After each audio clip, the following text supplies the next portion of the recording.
আইন শৃঙ্খলার উন্নয়ন ও দুর্নীতি নিয়ন্ত্রণ করে শান্তি ফেরানোই সরকারের প্রধান অগ্রাধিকার। জাতির উদ্দেশ্যে প্রধানমন্ত্রী অনিয়মের সব সিন্ডিকেট ভাঙার হুঁশিয়ারি। প্রধানমন্ত্রীর সভাপতিত্বে মন্ত্রিসভার প্রথম বৈঠক। বাজার নিয়ন্ত্রণ ও রমজানে বিদ্যুৎ সরবরাহ স্বাভাবিক রাখার নির্দেশনা।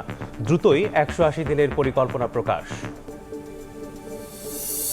জুলাই অভ্যুত্থানের আকাঙ্ক্ষা বাস্তবায়নের সোচ্চার থাকবে জামায়াত, জানালেন ডক্টর শফিকুর রহমান। বললেন, সবাই উদ্যোগী হলে পরিচ্ছন্ন দেশ গড়া সম্ভব। শুরু হলো সিয়াম সাধনার মাস। মসজিদে মসজিদে তারাবির নামাজ। রমজান উপলক্ষে আজ থেকে সব প্রাথমিক ও মাধ্যমিক স্কুলে ছুটি ঘোষণা শিক্ষা মন্ত্রণালয়ের। এবং দেয়া হচ্ছে বড় ধরনের ট্যারিফ ও এলসি মার্জিন সুবিধা। তারপরেও গেলবারের 150 টাকার কেজির খেজুর কিনতে হচ্ছে 250-তে। কৃত্রিম সংকটের বিরুদ্ধে কঠোর হুঁশিয়ারি।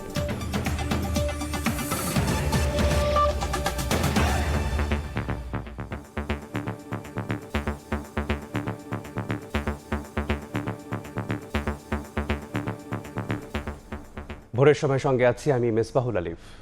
আইন শৃঙ্খলা পরিস্থিতির উন্নয়ন এবং কঠোরভাবে দুর্নীতি নিয়ন্ত্রণের মাধ্যমে জনগণের মনে শান্তি ও নিরাপত্তা ফিরিয়ে আনাই সরকারের প্রধান অগ্রাধিকার। বিএনপি সরকার সব ক্ষেত্রেই অনাচার অনিয়মের সিন্ডিকেট ভেঙে দিতে বদ্ধপরিকর। জাতির উদ্দেশ্যে দেয়া ভাষণে কথা বলেন প্রধানমন্ত্রী তারেক রহমান। রমজানের শুভেচ্ছা জানিয়ে প্রধানমন্ত্রী বলেন, সংযমের এ মাসে দ্রব্যমূল্য যাতে মানুষের নাগালের বাইরে না যায়, সেজন্য ব্যবসায়ীদের সতর্ক থাকতে হবে।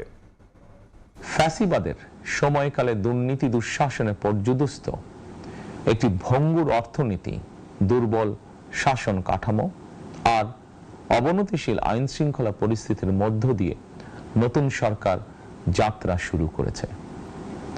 আইন শৃঙ্খলা পরিস্থিতির উন্নয়ন এবং কঠোরভাবে দুর্নীতি নিয়ন্ত্রণের মাধ্যমে জনগণের মনে শান্তি নিরাপত্তা ফিরিয়ে আনাই হচ্ছে আমাদের সরকারের প্রধান অগ্রাধিকার। দেশের প্রতিটি সাংবিধানিক এবং সরকারি বেসরকারি প্রতিষ্ঠান চলবে বিধিবদ্ধ নীতি নিয়মে। দলীয় কিংবা রাজনৈতিক প্রভাব প্রতিপত্তি অথবা জোর জবরদস্তি নয়। আইনের শাসনই হবে রাষ্ট্র পরিচালনার শেষ কথা। আগামীকাল থেকে সারা দেশে শুরু হতে যাচ্ছে পবিত্র মাহে রমাদান। আমি দেশবাসীকে পবিত্র মাহে রমাদানের শুভেচ্ছা জানাই। রমাদান আত্মশুদ্ধির মাস। আমরা যদি আত্মশুদ্ধি শব্দটির মর্মার্থ উপলব্ধি করি, তাহলে এই মাসে মানুষের ভোগান্তি বাড়ার কথা নয়। যদিও আমাদের অনেকের মধ্যেই এই মাসটিকে ঘিরে ব্যবসায় অধিক মুনাফা লাভের প্রবণতা লক্ষণীয়। বিএনপি সরকার সকল ক্ষেত্রেই অনাচার অনিয়মের সকল সিন্ডিকেট ভেঙে দিতে বদ্ধপরিকর ইনশাআল্লাহ। পবিত্র রমাদান মাসে রোজাদারগণ বিশেষ করে ইফতার, তারাবি, সেহরি এই সময়গুলোতে নিরবিচ্ছিন্নভাবে গ্যাস, পানি ও বিদ্যুৎ সরবরাহ পেতে চান। অফিস আদালতে বিনা প্রয়োজনে কিংবা প্রয়োজনের অতিরিক্ত গ্যাস, বিদ্যুৎ, পানি খরচের ব্যাপারে সচেতনতা অবলম্বন করাও ইবাদতেরই অংশ বলেই আমি মনে করি। দেশের কোটি কোটি শিক্ষার্থী এবং তরুণ যুবশক্তির উদ্দেশ্যে বলতে চাই, মেধায়, জ্ঞানে, বিজ্ঞানে নিজেদেরকে যোগ্য করে গড়ে তোলার জন্য যত রকমের সহযোগিতা দেওয়া যায় সব রকমের সহযোগিতা দিতে বর্তমান সরকার প্রস্তুত।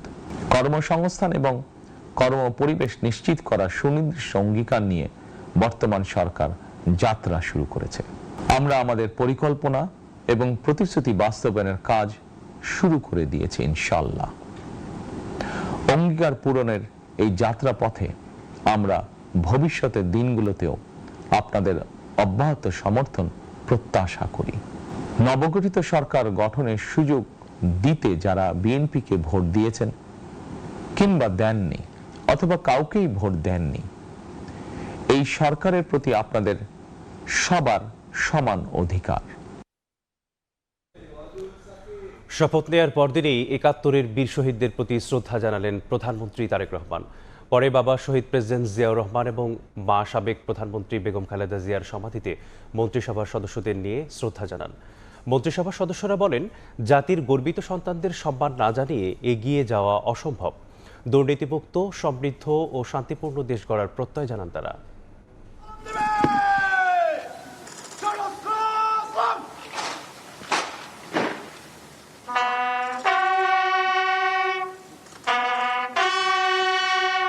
মহান মুক্তিযুদ্ধের বীর শহীদদের স্মরণে জাতীয় স্মৃতিসৌধে নবনির্বাচিত প্রধানমন্ত্রী তারেক রহমান বিগলের সুরে ৭১-এর বীর শহীদদের স্মরণ করেন তিনি।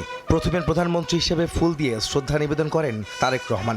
শহীদদের স্মৃতি স্মরণ করে কিছু সময় নীরবে দাঁড়িয়ে থাকেন তিনি।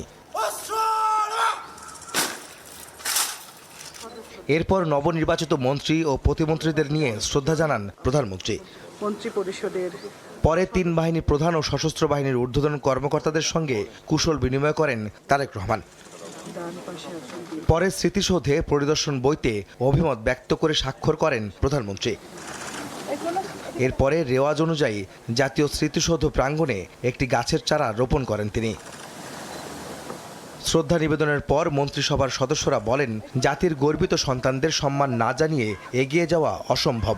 যাদের জীবনের বিনিময়ে এই দেশে জন্ম হয়েছে তাদের প্রতি প্রথম শ্রদ্ধাবোধ থাকতে হবে তো। এবং আমরা মনে করি যে দেশের মানুষের দেশপ্রেম থাকবে না এবং জাতির গর্বিত সন্তানদের সম্মান জানাতে পারবেন না, তো সেই দেশটা সামনে এগিয়ে যাওয়ার কোনো সুযোগ নেই। মহান মুক্তিযুদ্ধ হলো বাংলাদেশের স্থাপনার উৎস।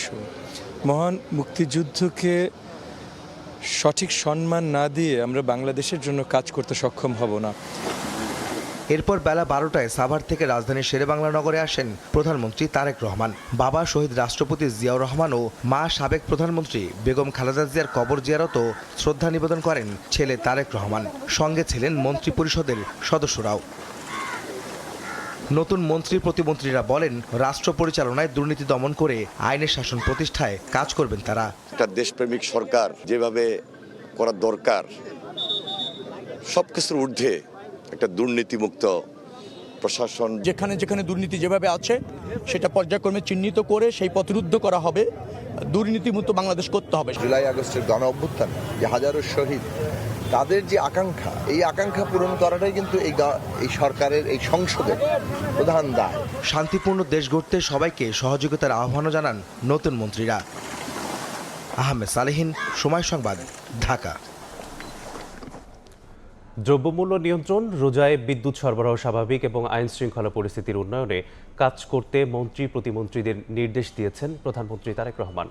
বুধবার বিকেলে নতুন মন্ত্রিসভায় প্রথম বৈঠকে এবং এই নির্দেশ দেন তিনি। বৈঠক শেষে বেরিয়ে মন্ত্রী প্রতিমন্ত্রীরা জানান, ১৮০ দিনের কর্মপরিকল্পনা ঘোষণা করতে যাচ্ছে সরকার। প্রধানমন্ত্রীর দায়িত্ব পেয়ে প্রথম দিন সচিবালয়ে অফিস করলেন তারেক রহমান। দুপুর ১২টার পর তিনি সচিবালয়ে প্রবেশ করেন। শুরুতেই নবগঠিত মন্ত্রী পরিষদের মন্ত্রী প্রতিমন্ত্রীদের সঙ্গে কুশল বিনিময় করেন। বিকেল ৪টার কিছু আগে প্রধানমন্ত্রীর সভাপতিত্বে শুরু হয় নতুন মন্ত্রিসভার প্রথম বৈঠক। এতে অংশ নেন সব মন্ত্রণালয়ের মন্ত্রী প্রতিমন্ত্রীরা। বৈঠকে মন্ত্রণালয় ভিত্তিক দিক নির্দেশনা দেন তারেক রহমান। জোর দেন রোজায় দ্রব্যমূল্য নিয়ন্ত্রণ, বিদ্যুৎ সরবরাহ স্বাভাবিক রাখার বিষয়ে। আগামী ঈদে স্বস্তিতে বাড়ি ফেরার ব্যবস্থা করারও পরামর্শ দেন প্রধানমন্ত্রী। রমজান উপলক্ষে দ্রব্যমূল্যের মূল্যকে নিয়ন্ত্রণে রাখা, আইন শৃঙ্খলা পরিস্থিতিকে মানুষের সহযোগিতা রাখা এবং বিদ্যুতের সরবরাহটাকে স্বাভাবিক রাখা।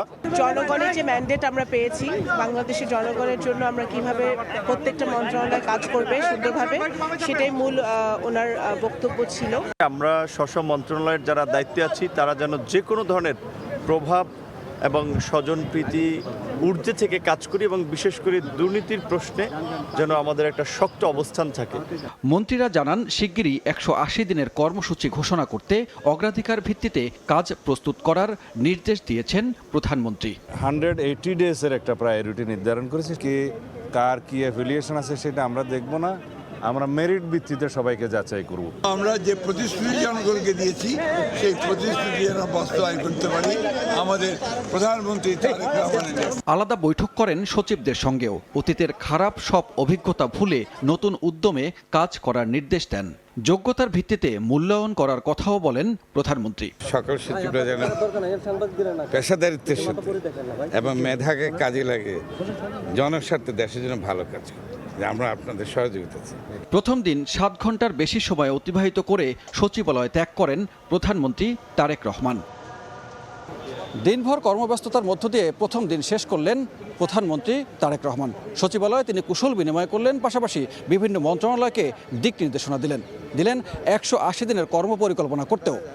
সারাদিন পর সন্ধ্যা নাগাদ তিনি সচিবালয় ত্যাগ করলেন। সানবীর রূপল, সময় সংবাদ, ঢাকা। এদিকে সচিবালয়ে প্রথম অফিস করেছেন প্রধানমন্ত্রী তারেক রহমান। নিজ নিজ দপ্তরে প্রথম কর্মদিবস শুরু করেন নতুন মন্ত্রী ও প্রতিমন্ত্রীরাও। জন আকাঙ্ক্ষার দেশ গড়তে কাজ করার প্রত্যয় জানান তারা। প্রসূরা শিষ্য শুভ খানকে সঙ্গে নিয়ে আরও জানাচ্ছেন আতিকুর রহমান তামাল। বসন্তের আগমনী সুরকে সাক্ষী রেখে বাংলাদেশ সচিবালয়ে নতুনকে বরণের আয়োজন। সকাল থেকেই সাজ প্রশাসনের প্রাণকেন্দ্রে। দুপুর 12:30 কিছু পরে সচিবালয়ে আসেন বাংলাদেশ সরকারের নতুন প্রধানমন্ত্রী তারেক রহমান। একই সময়ে সচিবালয়ে আসতে থাকেন মন্ত্রী ও প্রতিমন্ত্রীরাও। চিরাচরিত নিয়ম মেনে গাড়িতে উঠছিল লাল সবুজের পতাকা। দেশের নতুন কাণ্ডারীদের অভিবাদন জানাতে আগে থেকেই প্রস্তুত ছিল সচিবালয়। সকালে সারা হয় শেষ মুহূর্তের খুঁটিনাটি। সচিবালয়ে এসে নিজ নিজ দপ্তরে শুভেচ্ছা বিনিময় করেন মন্ত্রী প্রতিমন্ত্রীরা। সে সময় তারা বলেন জন আকাঙ্ক্ষার দেশ গড়তে কাজ করবেন তারা। আমাদের কম্পিট করতে হবে ওয়ার্ল্ড অন্যান্য কান্ট্রিগুলোর সাথে। গ্লোবাল ভিলেজে আমরা এই ব্যাকডেটেড কোনো এডুকেশন থাকতে পারবে না। সরকার পরিচালনা করতে গিয়ে আমাদের মূল লক্ষ্যই থাকবে জনগণের সেবা করা। জনাব তারেক রহমানের নেতৃত্বে আল্লাহর হুকুম আমরা যেন সুন্দরভাবে সকল দায়িত্ব সুন্দরভাবে পরিচালনা করতে পারি। শিক্ষা ও স্বাস্থ্যের মতো মৌলিক বিষয়গুলো তো বটেই, কল্যাণ রাষ্ট্র গঠনে অবদান রাখার আশ্বাস দেন তারা। সর্বদিক থেকেই আমাদের চেষ্টা থাকবে যেন মানুষের প্রত্যাশা পূরণ করতে পারি। মানুষের যে পাহাড় সমান প্রত্যাশা আছে সেই প্রত্যাশা পূরণ করা, এটা হলো সবচেয়ে বড় চ্যালেঞ্জ। আমরা বাংলাদেশে একটা ভয়মুক্ত গণমাধ্যমের পরিবেশ তৈরি করবো ইনশাআল্লাহ। আমাদের প্রত্যেকটি নাগরিকের equal access, level playing field থাকতে হবে, যাতে করে আমাদের প্রত্যেকটি নাগরিক আমাদের অর্থনীতিতে অংশগ্রহণ করতে পারে। জানান মানুষ 17 বছরের দুঃশাসন ভোলেনি, সেই শিক্ষা মনে রাখা উচিত রাজনীতিবিদদেরও। আমরা দেশটাকে এই ভয়ঙ্কর যে ধ্বংসপ্রাপ্ত অবস্থা থেকে আমরা তুলে এনে আমরা একটা নতুন বাংলাদেশ করব। রীতি মেনে বিকেলে মন্ত্রিপরিষদ এবং সচিবদের সঙ্গে বৈঠক করেন নতুন প্রধানমন্ত্রী। অভ্যুত্থানের পরে নির্বাচন এবং নির্বাচনের পরে গঠিত হয়েছে নতুন সরকার। নতুন সরকারের মন্ত্রীরা বলছেন সামনে এখন অনেক চ্যালেঞ্জ। সেই চ্যালেঞ্জগুলো মোকাবিলা করে তারা আগামীতে বিএনপি ঘোষিত ইশতেহারগুলো পূরণ করতে চান। এখন দেখার বিষয় জনগণকে দেয়া ওয়াদাগুলো তারা কতটুকু পূরণ করতে পারেন। আতিকুর রহমান তামাল, সময় সংবাদ, ঢাকা। যে কোনো দেশের সঙ্গে সম্পর্কের ক্ষেত্রে জাতীয় স্বার্থ পাই করে বুঝে নেবে বিএনপি সরকার। নিজেদের স্বার্থ রক্ষা করেই সব দেশের সঙ্গে বাংলাদেশের সুসম্পর্ক বজায় রাখতে চায় বলে জানিয়েছেন পররাষ্ট্রমন্ত্রী ডক্টর খলিলুর রহমান। রোহিঙ্গা প্রত্যাবাসন নিয়েও আশাবাদী বলেও জানান নতুন পররাষ্ট্রমন্ত্রী। প্রতিমন্ত্রী শামা ওবায়দ বলেছেন জনগণের স্বার্থ রক্ষা করেই চলবে পররাষ্ট্রনীতি। শাতিলা শারমিনের রিপোর্ট। নতুন সরকার গঠনের পর ভারতের পররাষ্ট্রমন্ত্রী ডক্টর এস জয়শঙ্কর এবং চীনের পররাষ্ট্রমন্ত্রী ওয়াং ই পররাষ্ট্রমন্ত্রী ডক্টর খলিলুর রহমানকে অভিনন্দন জানিয়েছেন। বুধবার পররাষ্ট্র মন্ত্রণালয়ে এক সংবাদ বিজ্ঞপ্তিতে বলা হয়, দুই দেশই বাংলাদেশের সঙ্গে দ্বিপাক্ষিক সম্পর্ক এবং উন্নয়নে একসঙ্গে কাজ করার আহ্বান জানিয়েছে। এদিকে প্রথম দিনে সচিবালয়ে ব্যস্ত সময় পার করেন পররাষ্ট্রমন্ত্রী ডক্টর খলিলুর রহমান এবং প্রতিমন্ত্রী শামা ওবায়দ ইসলাম। দিন শেষে সন্ধ্যায় রাষ্ট্রীয় অতিথি ভবন পদ্মায় নতুন পররাষ্ট্রমন্ত্রী এবং প্রতিমন্ত্রীর সঙ্গে সৌজন্য সাক্ষাৎ করেন শপথ গ্রহণ অনুষ্ঠানে যোগ দিতে ঢাকায় আসা নেপালের পররাষ্ট্রমন্ত্রী বালানন্দ শর্মা। পরে গণমাধ্যম কর্মীদের প্রশ্নের জবাবে খলিলুর রহমান দায়িত্ব দেওয়ার জন্য প্রধানমন্ত্রীর প্রতি কৃতজ্ঞতা জানান। শহীদ রাষ্ট্রপতি জিয়াউর রহমানের বৈদেশিক নীতিতে সরকার চলবে উল্লেখ করে তিনি বলেন, সম্পর্কের ক্ষেত্রে জাতীয় স্বার্থকেই গুরুত্ব দেবে সরকার। মাননীয় প্রধানমন্ত্রীর কাছে অত্যন্ত কৃতজ্ঞ যে তিনি আমাকে এই পদে এই দায়িত্বে দিয়েছেন। আমাদের স্বার্থ সম্পূর্ণভাবে রক্ষা করে আমরা আমাদের পররাষ্ট্র কর্মকাণ্ডে চালাবো। আমরা আমাদের পররাষ্ট্র কর্মকাণ্ডে আমাদের জাতীয় স্বার্থ পাই পাই করে বুঝে নেব। মরহুম রাষ্ট্রপতি জিয়াউর রহমান সাহেবের ফরেন পলিসি ফেরত যাচ্ছে। রোহিঙ্গা প্রত্যাবাসন প্রসঙ্গে পররাষ্ট্রমন্ত্রী বলেন, মিয়ানমার সরকার এবং আরাকান আর্মির সঙ্গে যোগাযোগ আরও বাড়াবে সরকার। মিয়ানমার সরকার এবং আরাকান আর্মির সঙ্গে যোগাযোগ করেছে, সেই যোগাযোগগুলো অব্যাহত থাকবে। এই সমস্যার আমরা একটা আশু সমাধান করবার চেষ্টা করব। প্রতিমন্ত্রী হিসেবে প্রথম প্রতিক্রিয়ায় শামা ওবায়দ বলেন, জনগণের স্বার্থ রক্ষা করেই চলবে পররাষ্ট্রনীতি। Foreign policy for a change after 17 years, এটা আমাদের জনগণের ইচ্ছা আকাঙ্ক্ষার প্রতিফলন ঘটাবে। পররাষ্ট্রমন্ত্রী এবং প্রতিমন্ত্রী জানান, দেশ ও জনগণের স্বার্থ রক্ষা করে সব দেশের সঙ্গে সুসম্পর্ক রাখতে চায় ঢাকা। এই আমাদের পররাষ্ট্র কর্মকাণ্ড। শাতিলা শারমিন, সময় সংবাদ, ঢাকা। প্রধানমন্ত্রীর প্রেস সচিব নিয়োগ পেয়েছেন আবু আবদুল্লাহ এম সালেহ। সচিব পদমর্যাদায় তাকে চুক্তিভিত্তিক নিয়োগ দিয়ে প্রজ্ঞাপন জারি করেছে জনপ্রশাসন মন্ত্রণালয়। এছাড়া প্রধানমন্ত্রীর অতিরিক্ত প্রেস সচিব পদে চুক্তিভিত্তিক নিয়োগ পেয়েছেন আতিকুর রহমান রুমন। এদিকে মোহাম্মদ মেহেদুল ইসলামকে প্রধানমন্ত্রীর একান্ত সচিব 2 পদে এবং আব্দুর রহমান সানিকে প্রধানমন্ত্রীর সহকারী একান্ত সচিব 2 পদে নিয়োগ দিয়ে পৃথক প্রজ্ঞাপন জারি হয়েছে। প্রজ্ঞাপনে বলা হয়েছে, অন্য যে কোনো পেশা, ব্যবসা কিংবা সরকারি, আধা সরকারি, বেসরকারি প্রতিষ্ঠান বা সংগঠনের সঙ্গে কর্মসম্পর্ক পরিত্যাগের শর্তে তারা এই নিয়োগ পেয়েছেন। যোগদানের তারিখ থেকে প্রধানমন্ত্রীর মেয়াদকাল বা তার সন্তুষ্টি সাপেক্ষে তাদের এই চুক্তিভিত্তিক নিয়োগ দেওয়া হয়েছে।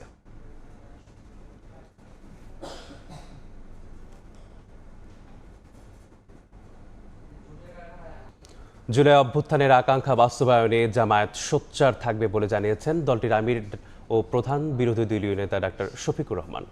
বীরপুরে পরিচ্ছন্নতা কর্মসূচিতে অংশ নিয়ে জামায়াত আমির বলেন, সবাই উদ্যোগী হলে পরিচ্ছন্ন দেশ গড়া সম্ভব। রাজধানীর মিরপুরে বুধবার ভোরে পরিচ্ছন্নতা অভিযান পরিচালনা করেন জামায়াত আমির এবং সংসদের প্রধান বিরোধী দলীয় নেতা ডাক্তার শফিকুর রহমান। মুখে মাস্ক ও হাতে গ্লাভস পরে পরিষ্কার শুরু করেন ছোট গলি ও নালার আবর্জনা।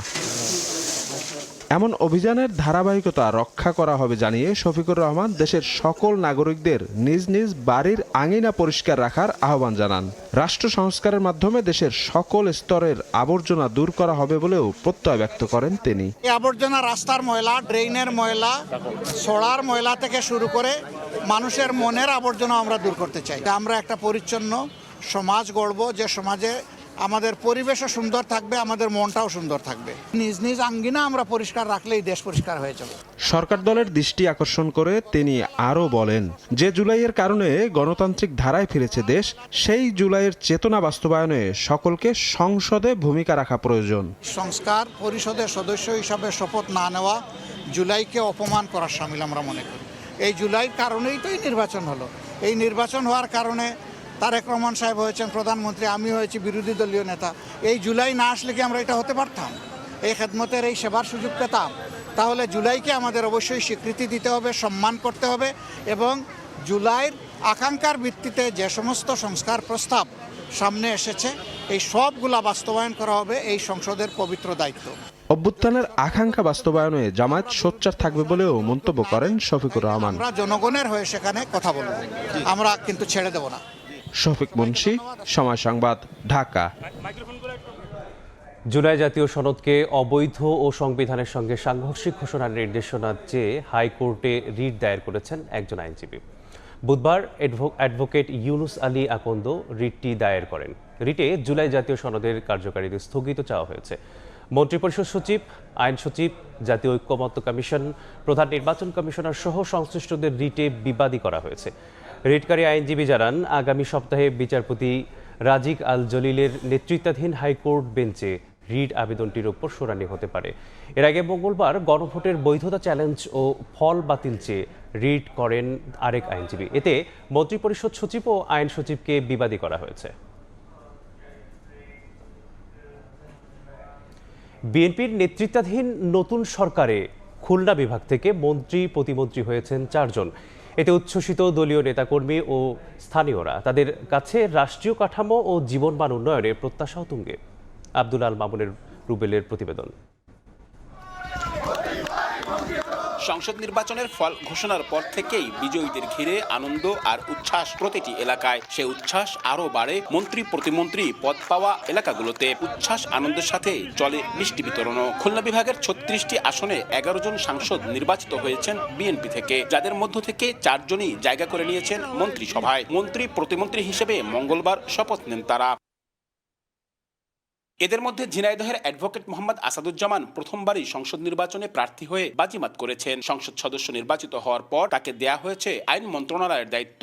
আগে মন্ত্রিত্বের অভিজ্ঞতা থাকা মাগুরার নিতাই রায় চৌধুরী এবার পেয়েছেন সংস্কৃতি মন্ত্রণালয়ের দায়িত্ব। 2 জেলাতেই 2 নেতাকে ঘিরে নেতাকর্মী সহ সাধারণ মানুষের মধ্যে ছিল উচ্ছ্বাস আর প্রত্যাশা। অ্যাডভোকেট আসাদুজ্জামান আইনমন্ত্রী হয়েছে, আমরা শুল্কবাসী গর্বিত। ঝিনাইদহের ইতিহাসে এই প্রথম পূর্ণাঙ্গ মন্ত্রী আমরা পেলাম। এদিকে খুলনা বিভাগের সাংগঠনিক সম্পাদক যশোরের অনিন্দু ইসলাম অমিত পেয়েছেন বিদ্যুৎ, জ্বালানি ও খনিজ সম্পদ মন্ত্রণালয়ের প্রতিমন্ত্রীর দায়িত্ব। দীর্ঘদিন ধরে সুন্দরবন রক্ষা সহ পরিবেশ আন্দোলনে যুক্ত বাগেরহাটের শেখ ফরিদুল ইসলাম দায়িত্ব পালন করবেন পরিবেশ ও বন মন্ত্রণালয়ের প্রতিমন্ত্রী হিসেবে। দুজনই প্রথমবারের মতো সংসদ সদস্য হয়ে মন্ত্রিসভায় জায়গা করে নিয়েছেন। যশোরের মানুষের প্রতি তারেক রহমানের যে অকৃত্রিম ভালোবাসা, সেই ভালোবাসার বহিঃপ্রকাশ ঘটিয়েছেন আমাদের অনিন্দু ইসলাম অমিতকে এই মন্ত্রী পরিষদে গ্রহণ করার মধ্য দিয়ে। বিদ্যুৎ, জ্বালানি ও খনিজ সম্পদ মন্ত্রণালয়ের প্রতিমন্ত্রী হিসেবে নিযুক্ত হয়েছেন, এটা আমাদের জন্য বিরাট বড় পাওয়া। এদিকে বিভাগীয় সদর হলেও খুলনা জেলা থেকে কেউ জায়গা পাননি মন্ত্রিসভায়, জানিয়ে হতাশ জেলার নাগরিক নেতারা। দক্ষিণাঞ্চলের উন্নয়নে খুলনা থেকে মন্ত্রিত্ব দেওয়ার দাবি জানান তারা। মনে করেছিলাম যে খুলনা জেলা থেকে অন্তত একজন পূর্ণমন্ত্রী আমরা আশা করেছিলাম, এবং মন্ত্রিত্ব পাওয়ার যোগ্যতাও আছে যারা এখান থেকে নির্বাচিত হয়েছেন। আর আমরা মনে করি যে একজন পূর্ণমন্ত্রী যদি এখানে হতেন, তাহলে আমাদের এই অঞ্চলের উন্নয়নের জায়গাটা আমরা রক্ষা করতে পারতাম এবং সুরক্ষিত থাকতো। সবশেষ দ্বাদশ জাতীয় সংসদে খুলনা বিভাগ থেকে একজন মন্ত্রী ও একজন প্রতিমন্ত্রী ছিলেন। আব্দুল্লাহ আল মামুন রুবেল, সময় সংবাদ, খুলনা। পবিত্র রমজানের চাঁদ দেখার মধ্য দিয়ে শুরু হলো সিয়াম সাধনার মাস। বাইতুল মোকাররম জাতীয় মসজিদে জাতীয় চাঁদ দেখা কমিটির বৈঠক শেষে পবিত্র রমজানের চাঁদ দেখার ঘোষণা দেন ধর্মমন্ত্রী কাজী শাহ মোফাজ্জল হোসাইন। বলেন, রোজায় দ্রব্যমূল্য নিয়ে কালোবাজারি করলে কঠোর পদক্ষেপ নেবে সরকার।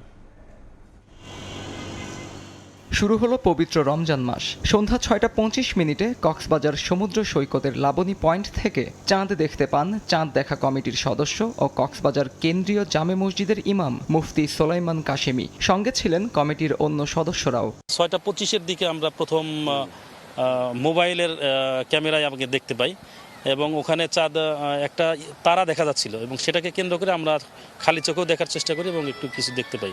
বুধবার সন্ধ্যায় বাইতুল মোকাররমে চাঁদ দেখা কমিটির সভা শেষে চাঁদ দেখা গেছে বলে ঘোষণা দেন ধর্ম বিষয়ক মন্ত্রী কাজী শাহ মোফাজ্জল হোসাইন। বলেন, পবিত্র রমজান মাসকে কেন্দ্র করে দ্রব্যমূল্য নিয়ে কালোবাজারি করলে প্রধানমন্ত্রীর নেতৃত্বে তাদের বিরুদ্ধে নেওয়া হবে কঠিন ব্যবস্থা।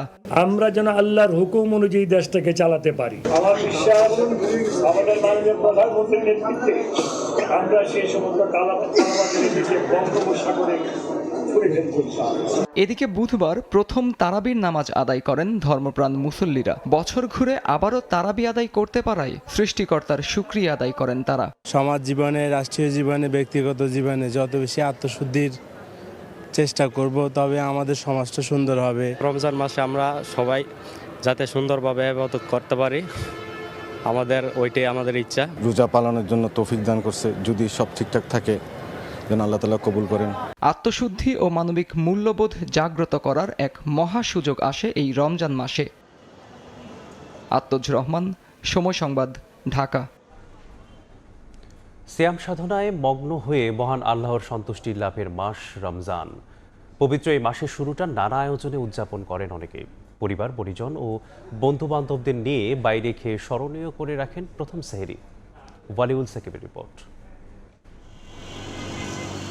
আকাশের এক ফালি চাঁদ জানান দিয়েছে রমজান এসেছে। সংযমে প্রার্থনায় সময় এসেছে মহান আল্লাহর আরো নিকটে যাওয়ার। সিয়াম সাধনার এই মাসে ত্যাগ তিতিক্ষার পাশাপাশি উদযাপনে রয়েছে উৎসবের আমেজ।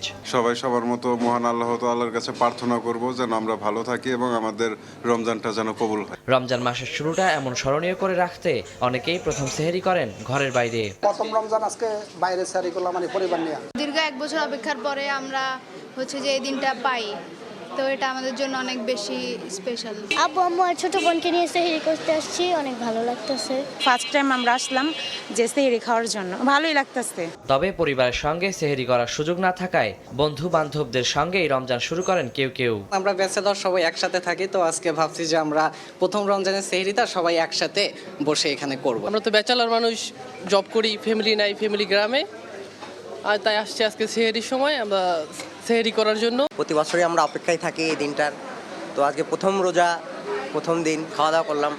ইনশাআল্লাহ রমজানের নিয়ত আছে 30টা রোজায় রাখবো ইনশাআল্লাহ। ভালো রেস্টুরেন্ট কিংবা ভালো মানের খাবার জোটে না কারো কারো, ফুটপাতের সস্তা হোটেলেই তাদের ভরসা। যেন সংযমের শিক্ষায় স্রষ্টার সন্তুষ্টি লাভে ইবাদত বন্দেগীতেই কাটে পুরো রমজান মাস, এমন প্রত্যাশা ধর্মপ্রাণ মুসলমানদের। ওয়ালিউল সাকিব, সময় সংবাদ, ঢাকা। শুরু হলো সিয়াম সাধনার মাস। এক মাস সিয়াম পালনের প্রস্তুতি নিয়েছেন ধর্মপ্রাণ মুসলমানরা। পাপ পঙ্কিলতার বেড়াজাল থেকে সমাজকে মুক্ত করতে রোজা থেকে শিক্ষা নেওয়ার পরামর্শ ইসলামী চিন্তাবিদদের।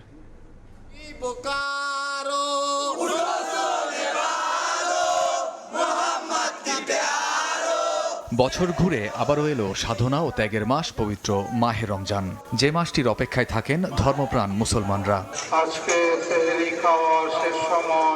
ভোরে সেহরি ও দিনভর পানাহার থেকে বিরত থেকে সন্ধ্যায় ইফতার। তারাবির নামাজে মহান রবের সন্তুষ্টি অর্জনের চেষ্টা। 11 মাসের যাপিত জীবনের সূচি ভেঙে প্রথম রমজান থেকেই শুরু হয় নতুন নিয়ম। এক মাসের সিয়াম সাধনার জন্য এমন প্রস্তুতি যখন ধর্মপ্রাণদের, তখনই কিছুটা বাদ সাধে নাগালের বাইরে চলে যাওয়া দ্রব্যমূল্য। প্রতি বছরই তো আমরা রোজা রাখি, ইনশাল্লাহ এবছরও রাখার চেষ্টা করবো 30টাই। নিজেও খাবো ও পার্শ্ববর্তী লোকরাও কিছু দেবো, খালি একা খাইলে হবে না। দেশ ও দশের জন্য অবশ্যই দোয়া থাকবে। রমজান মাসে সবাই যেমন ভালোভাবে থাকতে পারি এই আশাটাই করি। দ্রব্যমূল্যের দামটা যদি একটু কম থাকে, আশা রাখছি ইনশাল্লাহ দ্রব্যমূল্যের যে সিন্ডিকেট এগুলি ভাঙবে। মহিমান্বিত রমজানে কোনো লৌকিকতা না রেখে আধ্যাত্মিকতার আবহে সিয়াম পালনের আহ্বান জানিয়ে ইসলামী চিন্তাবিদ বলছেন, পাপ প্রতারণা মুক্ত সমাজ প্রতিষ্ঠায় রোজার আদর্শ ধারণ করতে হবে সারা বছর, সারা জীবন। যত ধরনের ইবাদত বন্দেগী আছে, নফল নামাজ, নফল সাদাকাত আছে, এবং বিশেষ করে জাকাত আদায়ের ব্যাপারে আমরা তৎপর থাকব।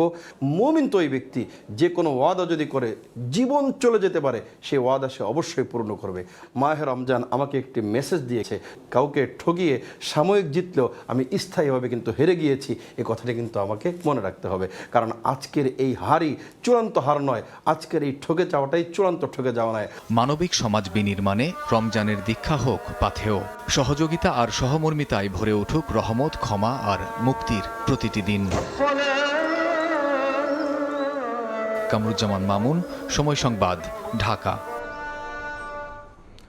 পবিত্র রমজান মাস উপলক্ষে আজ থেকে প্রাথমিক ও মাধ্যমিক বিদ্যালয় বন্ধ ঘোষণা করেছে শিক্ষা মন্ত্রণালয়। রাতে সংশোধিত ছুটির তালিকা প্রকাশ করে এই সিদ্ধান্ত জানানো হয়। এই ছুটি চলবে আগামী 26 মার্চ পর্যন্ত। 26 মার্চ বৃহস্পতিবার হওয়ায় সাপ্তাহিক ছুটি মিলিয়ে 28 মার্চ পর্যন্ত বন্ধ থাকবে স্কুল। এর আগে গত রোববার এক রিট আবেদনের শুনানি শেষে পুরো রমজান মাস বিদ্যালয় বন্ধ রাখার নির্দেশ দিয়েছিলেন হাইকোর্ট। তবে এই আদেশের বিরুদ্ধে আপিল করা হলেও আপিল বিভাগ আগের আদেশের উপর স্থগিতাদেশ দেন। এতে ছুটি নিয়ে কিছুটা অনিশ্চয়তা তৈরি হলেও সবশেষ সিদ্ধান্তে বিষয়টি স্পষ্ট করেছে শিক্ষা মন্ত্রণালয়।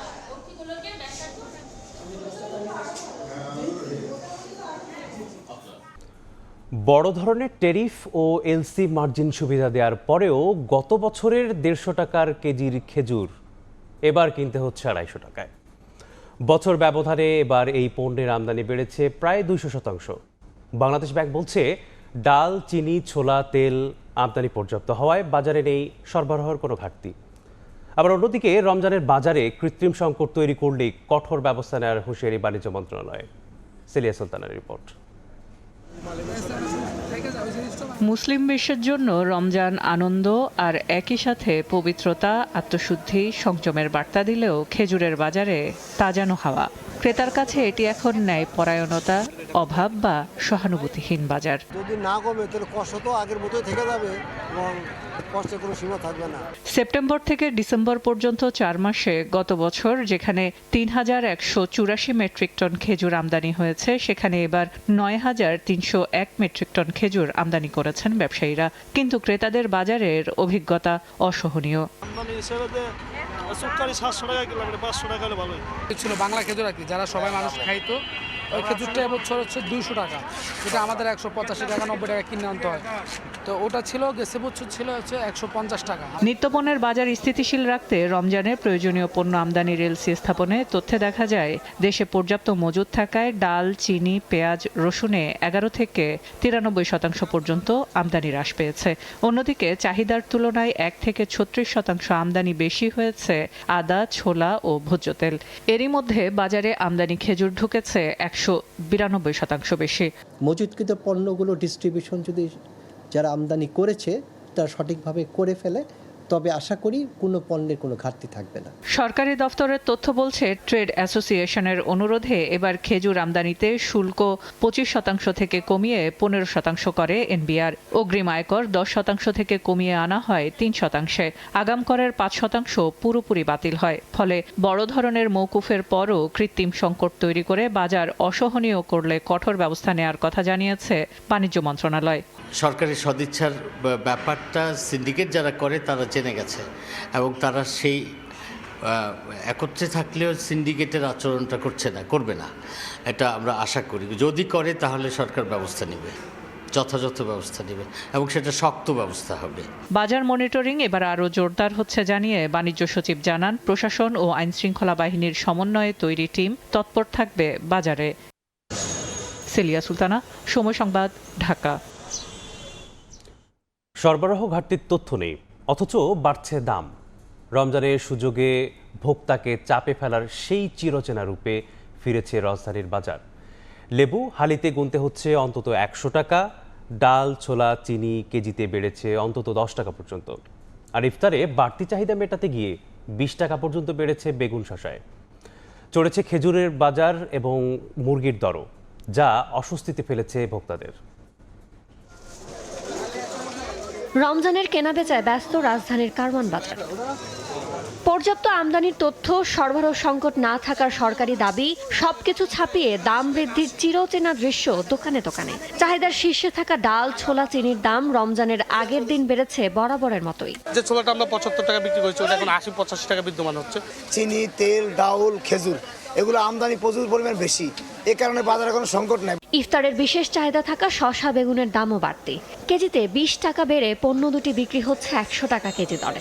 শসার দাম, সালাদ আইটেম বেশি, বেগুনের দাম বেশি। যেরকম বেগুন আমি 120 টাকা কিনছি, আমার 130 টাকা 40 টাকা বিক্রি করতে হচ্ছে। মৌসুম না হওয়ার অজুহাতে লম্বা জাতের বড় এক হালি লেবু কিনতে গুনতে হচ্ছে 400 টাকা পর্যন্ত। রমজানের আগে লেবুর ডজন কিনছে 60 টাকা করে, সেই লেবু এখন বাস্তা বিক্রি করতেছে 200-220। ইফতার ও সেহরিতে আমিষের যোগান নিশ্চিতে ঊর্ধ্বমুখী হয়েছে মুরগির দাম। ব্রয়লারে 20, সোনালিতে 40 আর দেশি মুরগির দাম বেড়েছে কেজিতে 100 টাকা। 2 সপ্তাহ আগে ব্রয়লার বেচছি আমরা 70 টাকা 65 টাকা কেজি, কিন্তু আজকে বেচতেছি আমরা ব্রয়লার 200 টাকা কেজি। শুল্ক 20 থেকে কমিয়ে 15% করায় আজওয়া, মরিয়মের মতো দামি খেজুরের দাম স্থিতিশীল থাকলেও কারণ ছাড়াই মধ্য ও নিম্নবিত্তের দাব্বাস বড়ই খেজুরের দাম বেড়েছে কেজিতে 100 টাকা পর্যন্ত। খেজুরের দাম তো প্রচুর, যে খেজুরটা আগে কিনতাম 150 টাকা, এখন 500-550 টাকা করে। পরিবহন খরচের দোহাই দিয়ে ফলের বাজারে আপেল, কমলা, মালটার দাম কেজিতে 20 থেকে 30 টাকা বৃদ্ধির খবর দিয়েছেন বিক্রেতারা। ইয়ানুর শিফাত, সময় সংবাদ, ঢাকা। গত প্রায় 2 মাস ধরে কাঁচা পাটের অস্বাভাবিক মূল্য বৃদ্ধির প্রভাব পড়েছে খুলনা অঞ্চলের ইজারা দেয়া ও বেসরকারি পাটকলে। উৎপাদন খরচ বেড়ে যাওয়ায় অনেক প্রতিষ্ঠান পাট পণ্য উৎপাদন বন্ধ করে দিয়েছে। এতে একদিকে যেমন কাজ হারানোর আশঙ্কায় কয়েক হাজার শ্রমিক, অন্যদিকে আর্থিক লোকসানে মিলগুলো বন্ধ হওয়ার উপক্রম। নিয়ামুল হোসেন কোচির ছবিতে আব্দুল আল মামুন রুবেলের প্রতিবেদন। খুলনার দৌলতপুর জুট মিল প্রায় 1.5 মাস ধরে এখানকার শ্রমিকরা কর্মহীন সময় কাটান। কাঁচা পাট না থাকায় উৎপাদন করতে পারছে না মিলটি। ইজারা নেয়া এ রাষ্ট্রায়ত্ত মিলটির মতো একই অবস্থা খুলনা অঞ্চলের অন্তত 1 ডজন মিলের। কোনোটিতে সীমিত আকারে কাজ চললেও অধিকাংশের চাকাই বন্ধ। এমন অবস্থায় শ্রমিকরা রয়েছেন কাজ হারানোর শঙ্কায়। 1 থেকে 1.5 মাস আমরা বসে আছি, আমাদের কাজ নাই। সামনে মাহে রমজান আইছে, এখনো আমাদের ভবিষ্যৎ অন্ধকারে পড়ে আছে। এই পাট ক্রয় করে বর্তমান যে বিক্রয় দর, সেই বিক্রয় দরের সাথে মিলিয়ে এই মিল চালার কোনো আশঙ্কা নেই। মিল মালিকরা বলছেন মৌসুমের শুরুতে তারা প্রতিমন পাট ৩,২০০ টাকা দরে কিনলেও এখন কিনতে হচ্ছে ৫,২০০ টাকা দরে। এতে বেড়েছে উৎপাদন খরচ। অন্যদিকে পণ্যের মূল্য না বাড়ায় উৎপাদনে আগ্রহ হারাচ্ছেন তারা। যে হারে পাটের দাম বাড়ছে সে হারে আমরা বিক্রি করতে পারতেছি না, তো ডিস্টেন্সটা অনেক হয়ে গেছে। দাম বৃদ্ধির কারণ হিসেবে কেউ কেউ কাঁচা পাট উৎপাদন কম হওয়ার কথা বললেও কৃষি বিভাগের তথ্য বলছে গত 2 বছরে বিভাগের 10 জেলায় প্রায় একই পরিমাণ পাট উৎপাদন হয়েছে। সেক্ষেত্রে মিল মালিকদের অভিযোগ, ব্যবসায়ীদের অনেকেই পাট মজুত করে সিন্ডিকেট করায় দাম বৃদ্ধি পাচ্ছে। সংকট সমাধানে নতুন সরকারের কাছে দাম নিয়ন্ত্রণ, ভর্তুকি সহ নানা দাবি মিলারদের। মিলের প্রোডাকশন ক্যাপাসিটি আমার 150 টন, আমি কোনো মতে 20 টন 25 টন চালাচ্ছি। এটা একদিক থেকে যেমন আমার ব্যাংক আমার উপর চাপ হলো, ব্যাংকের আমার দায় বাড়ছে এবং দেশের অর্থনীতিতে আমাদের ইকোনমিতেও কিন্তু বড় ধরনের প্রভাব ফেলছে। এদিকে বাজার সহনীয় করতে নিয়মিত তদারকির পাশাপাশি অন্যান্য পদক্ষেপ নেয়ার কথা জানিয়েছে পাট অধিদপ্তর। যেসব ব্যবসায়ী বিনা লাইসেন্সে পাট মজুদ রাখছে তাদের বিরুদ্ধে আমরা আইনানুগ ব্যবস্থা গ্রহণ করছি। আমাদের কার্যক্রম এভাবে চলমান থাকবে যাতে ভবিষ্যতে পাটের বাজারটা সহনীয় পর্যায়ে থাকে। খুলনা অঞ্চলে মোট 20টি পাটকল রয়েছে। এসব কারখানায় প্রতি মাসে গড়ে 25,000 মেট্রিক টন পাট পণ্য উৎপাদিত হয়। আব্দুল্লাহ আল মামুন রুবেল, সময় সংবাদ, খুলনা। ঝিনাইদহের শৈলকুপা পৌরসভায় মিলছে না প্রত্যাশিত নাগরিক সেবা। প্রথম শ্রেণীর পৌরসভা হলেও শহর জুড়ে ভাঙাচোরা সড়ক আর সামান্য বৃষ্টিতেই সৃষ্টি হয় জলাবদ্ধতা। রাত নামলে অন্ধকারে ডুবে যায় অধিকাংশ এলাকা। সেই সঙ্গে বর্জ্য অব্যবস্থাপনার দুর্ভোগেও নিত্যদিনের। পৌরবাসীর অভিযোগ, নিয়মিত কর পরিশোধ করে মিলছে না কাঙ্ক্ষিত সেবা। রামিম খানের ছবিতে লোটাস রহমান সোহাগের রিপোর্ট। সড়ক থেকে অনেক আগেই উঠে গেছে পিচ, সৃষ্টি হয়েছে বড় বড় গর্তের। ঝুঁকি নিয়ে চলছে ছোট বড় যানবাহন, কোথাও কোথাও হয়নি পাকা সড়ক। এক যুগ আগে ইটের সলিং করলেও সেই রাস্তায় চলাচল করতে পোহাতে হচ্ছে চরম দুর্ভোগ। শুকনো মৌসুমে ধুলার কারণে পথচারী ও শিক্ষার্থীদের ভোগান্তি চরমে পৌঁছায়। আবার বৃষ্টি হলে সড়কের খানাখন্দে পানি জমে সৃষ্টি হয় জলাবদ্ধতা। এমন চিত্র ঝিনাইদহের শৈলকুপা পৌরসভায়। পৌরবাসীর অভিযোগ, বছরের পর বছর ধরে বসবাস করলেও বঞ্চিত হচ্ছে ন্যূনতম নাগরিক সেবা থেকে।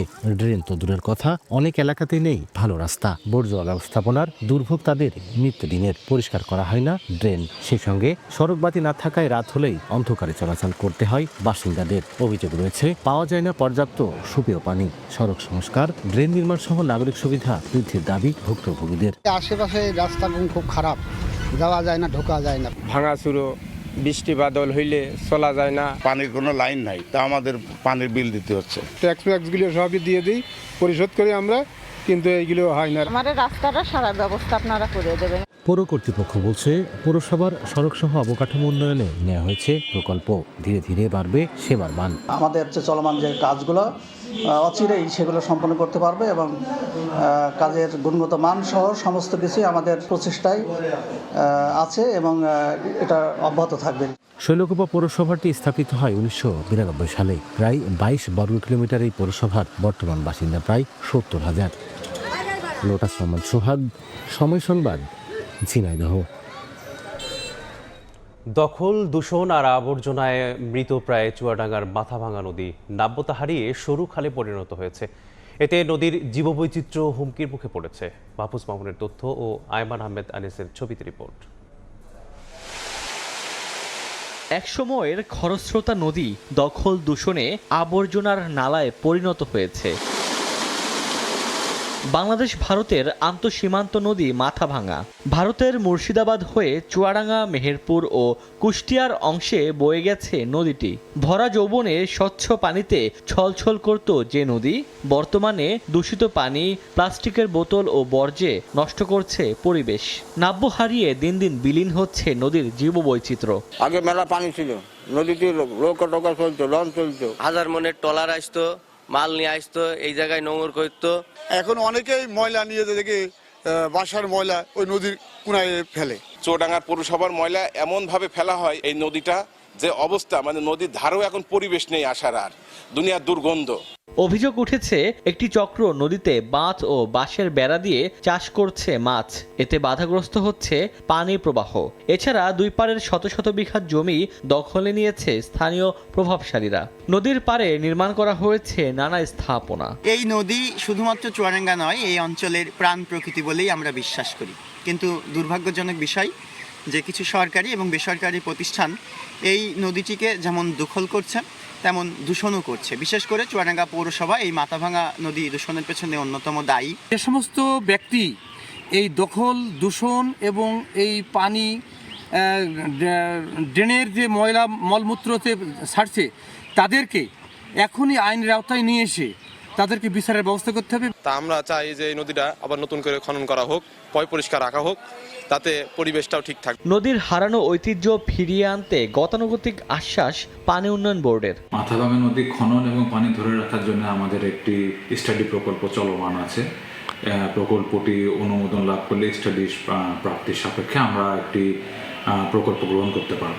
ভারত বাংলাদেশ অংশ মিলিয়ে 135 কিলোমিটার দৈর্ঘ্য মাথাভাঙা নদী, এর মধ্যে 75 কিলোমিটার অংশ পড়েছে চুয়াডাঙ্গায়। সময় সংবাদ, চুয়াডাঙ্গা। সুন্দরবনে বনদস্যুদের একের পর এক অপহরণ আতঙ্কে মাছ ধরা প্রায় বন্ধ করে দিয়েছে বাগেরহাটের জেলেরা। এতে পরিবার নিয়ে মানবেতর জীবনযাপন করছেন তারা। দস্যুদের দমন করা না হলে বনের বড় ধরনের ক্ষতির আশঙ্কা বন বিভাগের। আলী আকবর টুটুলের পাঠানো তথ্য ও আমিনুল ইসলামের ছবি নিয়ে রিপোর্ট। সুন্দরবনে আবারও বনদস্যুদের উপদ্রব। মাছ আহরণকালে দস্যুরা একের পর এক জেলেকে অপহরণ করছে। মুক্তিপণ না দেওয়া পর্যন্ত করা হচ্ছে নির্যাতন। এ অবস্থায় বাগেরহাটের কয়েক হাজার জেলে পরিবার ও মাছ ব্যবসায়ী চরম আতঙ্কের মধ্যে আছেন। সবশেষ গত 16 ফেব্রুয়ারি সাগরের দুবলার ও নারিকেলবাড়িয়া এলাকা থেকে 20 জেলেকে অপহরণ করে দস্যুরা। গত 4 দিনেও কোনো সন্ধান মেলেনি তাদের। জেলেরা জানান, গত 3 সপ্তাহ ধরে সুন্দরবনে মাছ আহরণ প্রায়ই বন্ধ হয়ে গেছে। এ কারণে পরিবারগুলো মানবেতর জীবনযাপন করছে। বনদস্যুর কারণে জিম্মি হয়ে মাছ ধরতে যেতে পারে না, এজন্য এলাকার সাধারণ জনগণ ব্যাপক ক্ষতির মধ্যে পড়েছে। ব্যবসায়ীদের অবস্থা খুবই খারাপ। আমাদের যারা ব্যবসায়ী আছে তাদের ব্যবসা বাণিজ্য করার মতন অর্থনৈতিক অবস্থা নাই। সে ওই মুক্তিপণ দিতে দিতে তাদের জীবন শেষ। জেলেরা মাছ ধরে আর আমরা বিক্রি করি, এখন আমরা নিরুপায়। আমাদের বাচ্চা কাচ্চা এখন না খাইতে আর পালায়। সবাই মানে আতঙ্কের ভিতরে আছে। এরা মাছ পোনা ধরতে যায় না, আমরা সবাই বেকার অবস্থায় আছি এই ডাকাইতের কারণে। দস্যুদের দমন করা না হলে বনের বড় ধরনের ক্ষতির আশঙ্কা বন বিভাগের। তারা যদি সুন্দরবনে না ঢুকতে পারে তাহলে এর লক্ষ লক্ষ জেলের পরিবারের লোকজনের কিন্তু এই জীবিকার উপরে হাত পড়ে যায়। তাদেরকে কিভাবে আত্মসমর্পণ করানো যায় সুন্দরবন থেকে তুলে আনতে হবে, নাহলে সুন্দরবনের বড় ধরনের ক্ষতি হয়ে যেতে পারে। বন বিভাগের তথ্য মতে 2018 সালে সুন্দরবনকে দস্যুমুক্ত ঘোষণা করে প্রশাসন। প্রায় 6 বছর পরও আবারও সুন্দরবনে জাহাঙ্গীর, সুমন, শরীফ ও করিম নামে বনদস্যুদের 4টি বাহিনী বেপরোয়া হয়ে উঠছে। সময় সংবাদ, বাগেরহাট। নড়াইলের পাইকারি বাজারগুলোতে দেশীয় মাছের সরবরাহ বাড়লেও গেল সপ্তাহের চেয়ে চলতি সপ্তাহে দাম কিছুটা বাড়তি। দাম নিয়ে ক্রেতা বিক্রেতাদের মধ্যে রয়েছে মিশ্র প্রতিক্রিয়া। এর বিস্তারিত জানাতে লোহাগাড়ার মধুমতি মৎস্য আড়ত থেকে সরাসরি যুক্ত হচ্ছেন সহকর্মী সজীব রহমান। ভোরের আলো ফুটতে না ফুটতে নড়াইলের সবচেয়ে বড় যে মাছের আড়ত রয়েছে লোহাগড়ার মধুমতি আড়ত, ক্রেতা বিক্রেতাদের হাতটা কিন্তু জমে উঠেছে। এখানে সরবরাহ বাড়লেও কিন্তু সেভাবে দাম কিন্তু তুলনামূলকভাবে কিছু গত সপ্তাহের তুলনায়। এখানে যদি একটু বলে রাখি যে চাহিদা তুঙ্গে থাকা যে ইলিশ মাছ সেটি কিন্তু যেটি 4টিতে কেজি 250 গ্রাম সাইজে সেটি বিক্রি হচ্ছে, গতদিন বিক্রি হয়েছে 600 টাকা, এবং যেটি হাফ কেজি অর্থাৎ 500 গ্রাম ওজনের যে মাছ রয়েছে সেটি কিন্তু বিক্রি হয়েছে 1300 থেকে 1500 টাকা কেজি দরে। এবং যে চিংড়ি মাছ রয়েছে, চিংড়ি মাছ গলদা চিংড়ি 700 থেকে 1000 টাকা করে বিক্রি হচ্ছে, ছোট চিংড়ি বিক্রি হচ্ছে 400 থেকে 500 টাকা। আর দেশীয় যে সাদা মাছ রয়েছে সেই সাদা মাছে যে পাঙ্গাস বিক্রি হচ্ছে 170 থেকে 200 টাকা, রুই বিক্রি হচ্ছে 320 থেকে 380 টাকা। যে এছাড়াও যে কই মাছ এবং শিং মাছ এটাও কিন্তু সাইজ বেঁধে কিন্তু বেশ পার্থক্য দেখা দিচ্ছে। যেমন শিং মাছ বিক্রি হচ্ছে 400 থেকে 600 টাকা, তেলাপিয়া 150 থেকে 250 টাকা। এছাড়া সিলভার কাপ যে মাছ রয়েছে, সিলভার কাপ মাছটি কিন্তু 150 টাকা, অর্থাৎ 2 কেজি ওজনের সাইজের যে মাছ সেটা কিন্তু বিক্রি হচ্ছে 150 টাকা থেকে 180 টাকা দরে। এবং আরেকটু যদি বলে রাখি যে গত দিনের তুলনায় অর্থাৎ পহেলা রমজান যে শুরু হয়েছে, আজকে কিন্তু মাছের যে দাম, সে দাম কিন্তু কিছুটা যে বাড়তি বলা চলে এবং আমদানি কিছুটা কম, এবং সেই তুলনায় কিন্তু যে এখানে কিন্তু সরবরাহ পর্যাপ্ত হলেও সেখানে দামটা কিন্তু সবসময় দেখা যাচ্ছে গত সপ্তাহের থেকে তুলনায় এই সপ্তাহে, চলতি সপ্তাহে বেশি। এবং হচ্ছে রমজান উপলক্ষে মাছের যে সরবরাহ বেশি থাকার পরও কিন্তু এখানে ক্রেতা এবং বিক্রেতা, অর্থাৎ আমদানি এবং বিক্রেতার যে পরিমাণটা সেখানে কিন্তু এখানে কম দেখা যাচ্ছে। কিন্তু বেলা বাড়ার সাথে সাথে কিন্তু ক্রেতারা এখানে যারা আছে আড়তদাররা, তারা আশা করতেছে যে মাছের যে খুচরা যে বিক্রেতারা এখানে এই আড়ত থেকে কিনে নিয়ে যারা খুচরা বাজারে বিক্রি করেন তাদের সংখ্যাটা বাড়বে। আর মাছের যে দামের যে তারতম্য, সেটা স্বাভাবিকভাবেই আমাদের যে রমজান মাস, রমজান আসার সাথে সাথে যে বাড়ানোর যে একটা প্রক্রিয়া, অর্থাৎ এখানে মজুদের যে প্রক্রিয়াটা ছিল, যে খুচরা পর্যায়ে ভোক্তারা সবসময় যে মাছটা মজুদ করেন, অর্থাৎ রমজান উপলক্ষে পরবর্তীতে দাম বেড়ে না, সে কারণে অনেকটা এখানে যারা খুচরা বিক্রেতা আছেন তারা কিন্তু দামটা বাড়িয়ে বিক্রি করছেন। যে অর্থাৎ তারপরেও যে মাছের যে আড়তদাররা আছেন তারা আশা করতেছেন যে মাছ কিন্তু যে মাছের দাম সেটা হলো রমজানে কয়েক রমজান পরে কিন্তু এখানে অনেকটা স্বাভাবিক হয়ে যাবে। এবং এই ছিল আমার কাছে নড়াইলের মধুমতি বাজারের মাছের সর্বশেষ অবস্থা। সবজি বাজারের খবর জানাতে সিরাজগঞ্জের পৌর পাইকারি সবজি বাজার থেকে সরাসরি যুক্ত হচ্ছেন সহকর্মী রিঙ্কু কুণ্ডু। সরাসরি যুক্ত হচ্ছি তার সাথে। রমজানের প্রথম দিনেই ক্রেতা বিক্রেতার হাক ডাকে জমজমাট হয়ে উঠেছে সিরাজগঞ্জের পৌর পাইকারি বাজার। আমরা ভোর থেকে দেখছি যে বিভিন্ন জায়গা থেকে কৃষকরা তাদের উৎপাদিত সবজি নিয়ে আসে এবং ক্রেতারাও কিন্তু আসলে বাড়ছে। যদি শীতকালীন সবজির কথা বলি, শীতকালীন সব ধরনের সবজির সরবরাহ কিন্তু বেশ ভালো রয়েছে, যে কারণে দামটা অনেকটাই স্বাভাবিক রয়েছে। তবে এই রমজানকে কেন্দ্র করে আমরা যেটি বাজারে দেখছি যে লেবু এবং কাঁচামরিচ এবং আদা এবং বেগুনের দাম কিছুটা বেড়েছে এবং সবচেয়ে বেশি বেড়েছে কিন্তু আসলে লেবুর দাম। আমরা গত সপ্তাহে দেখেছি লেবু 100 লেবু বিক্রি হয়েছে 600 থেকে 700 টাকা বা 800 টাকা। আজকে সেই লেবুর বাজার কিন্তু আসলে 1200 টাকা সব বিক্রি হচ্ছে, সেটি আমরা দেখছিলাম। তবে পেঁয়াজ, আলু ও অন্যান্য যে সবজি রয়েছে, পাতাকপি, ফুলকপি, সব কিছুর দামই কিন্তু আসলে স্বাভাবিক রয়েছে, সেটি আসলে বিক্রেতারা আসলে বলছেন। এবং বিক্রেতারা যেটি বলছে যে শীতকালীন যে সকল সবজি রয়েছে সে সকল সবজির সরবরাহ কিন্তু অনেকটাই ভালো রয়েছে। টমেটো, বটবডি, ফুলকপি, পাতাকপি, সব ধরনের শীতকালীন সবজির সরবরাহ কিন্তু আসলে বেশ ভালো, যে কারণে দামও অনেকটাই স্বাভাবিক রয়েছে। এবং এই বাজারটি হচ্ছে সবচেয়ে বড় জেলার পাইকারি বাজার এবং এইখান থেকে পাইকারি যারা ব্যবসায়ী রয়েছেন, অর্থাৎ এইখান থেকে পাইকারি দামে কিনে নিয়ে বিভিন্ন হাট বাজারে বা বিভিন্ন বাজারে কিন্তু তারা খুচরা দামে বিক্রি করে। আমরা দেখছি যে এখনও কিন্তু বিভিন্ন জায়গা থেকে কৃষকেরা তাদের উৎপাদিত সবজি নিয়ে এখানে আসছেন এবং এখানে প্রতিদিনই এই যে জেলার বিভিন্ন জায়গা থেকে, বিশেষ করে যদি বলি সিরাজগঞ্জের যে চরাঞ্চলগুলো রয়েছে সেই চরাঞ্চলে উৎপাদিত টাটকা সবজি কিন্তু এখানে আসলে পাওয়া যায়। এবং এই আরও বাজারটিতে পাইকারি আসলে বিক্রি হয়, খুচরা কোনো সবজি আসলে বিক্রি করা হয় না। আমরা যদি বলি যে আজকে যেহেতু রমজানের প্রথম দিন, বিক্রেতারাও আসলে বেচা বিক্রি ভালো জানিয়েছেন, ক্রেতারাও আসলে আসছে কি। তবে সব সবজির দাম অনেকটা স্বাভাবিক থাকলে যেটি আমরা দেখছি যে লেবুর দাম, অর্থাৎ রমজানে যে প্রয়োজনীয় দ্রব্য সবজি বা যদি বলি যে লেবুর দাম কিন্তু অনেকটাই বেশি। আমরা দেখছি যে আজকে 100 লেবু বিক্রি হচ্ছে 1100 থেকে 1200 টাকা শ, এবং লেবুর সরবরাহ কিন্তু আসলে অনেকটাই আমরা কম দেখছিলাম, সেটি কিন্তু আসলে বিক্রেতারা আসলে জানাচ্ছিলেন। এবং এটির চাহিদাও কিন্তু অনেকটাই রয়েছে, যেহেতু রমজান শুরু হয়েছে সেই কারণে কিন্তু আসলে সরবরাহ কিন্তু চাহিদা কিন্তু অনেকটাই বেড়েছে। তো এক কথা বলা যায় যে সব ধরনের সবজির সরবরাহ বেশ ভালো থাকায় দামও অনেকটা স্বাভাবিক। তবে রমজানকে কেন্দ্র করে কাঁচামরিচ, আদা এবং লেবুর দাম কিন্তু আসলে গত সপ্তাহ থেকে বেড়েছে। তো এই ছিল সিরাজগঞ্জের পাইকারি সবজি বাজার থেকে আমার কাছে সবশেষ খবর। যুক্ত ছিলাম সিরাজগঞ্জ থেকে। আবারও তীব্র গ্যাস সংকটে শিল্প খাত। চাহিদার তুলনায় মিলছে অর্ধেকেরও কম। এতে আর্থিক ক্ষতির পাশাপাশি নতুন করে রপ্তানি আদেশ নেওয়া কমিয়ে দিচ্ছেন উদ্যোক্তারা। তিতাস বলছে, এলএনজি টার্মিনালের রক্ষণাবেক্ষণের কাজে তৈরি হয়েছে সংকট। মেরামত শেষ হলেও গ্যাসের লাইন পূর্ণ হতে সময় লাগবে আরও বেশ কিছুদিন। অর্থনৈতিক ধীরগতির এই সময়ে শিল্পে নিরবিচ্ছিন্ন গ্যাস সরবরাহ নিশ্চিত করার তাগিদ অর্থনীতিবিদদের। SMRPর রিপোর্ট। গ্যাস সংকটের তীব্রতার চিত্র তুলে ধরছেন দেশের শীর্ষস্থানীয় টেক্সটাইল ও পোশাক প্রস্তুতকারক এনজেড টেক্স গ্রুপের কর্ণধার।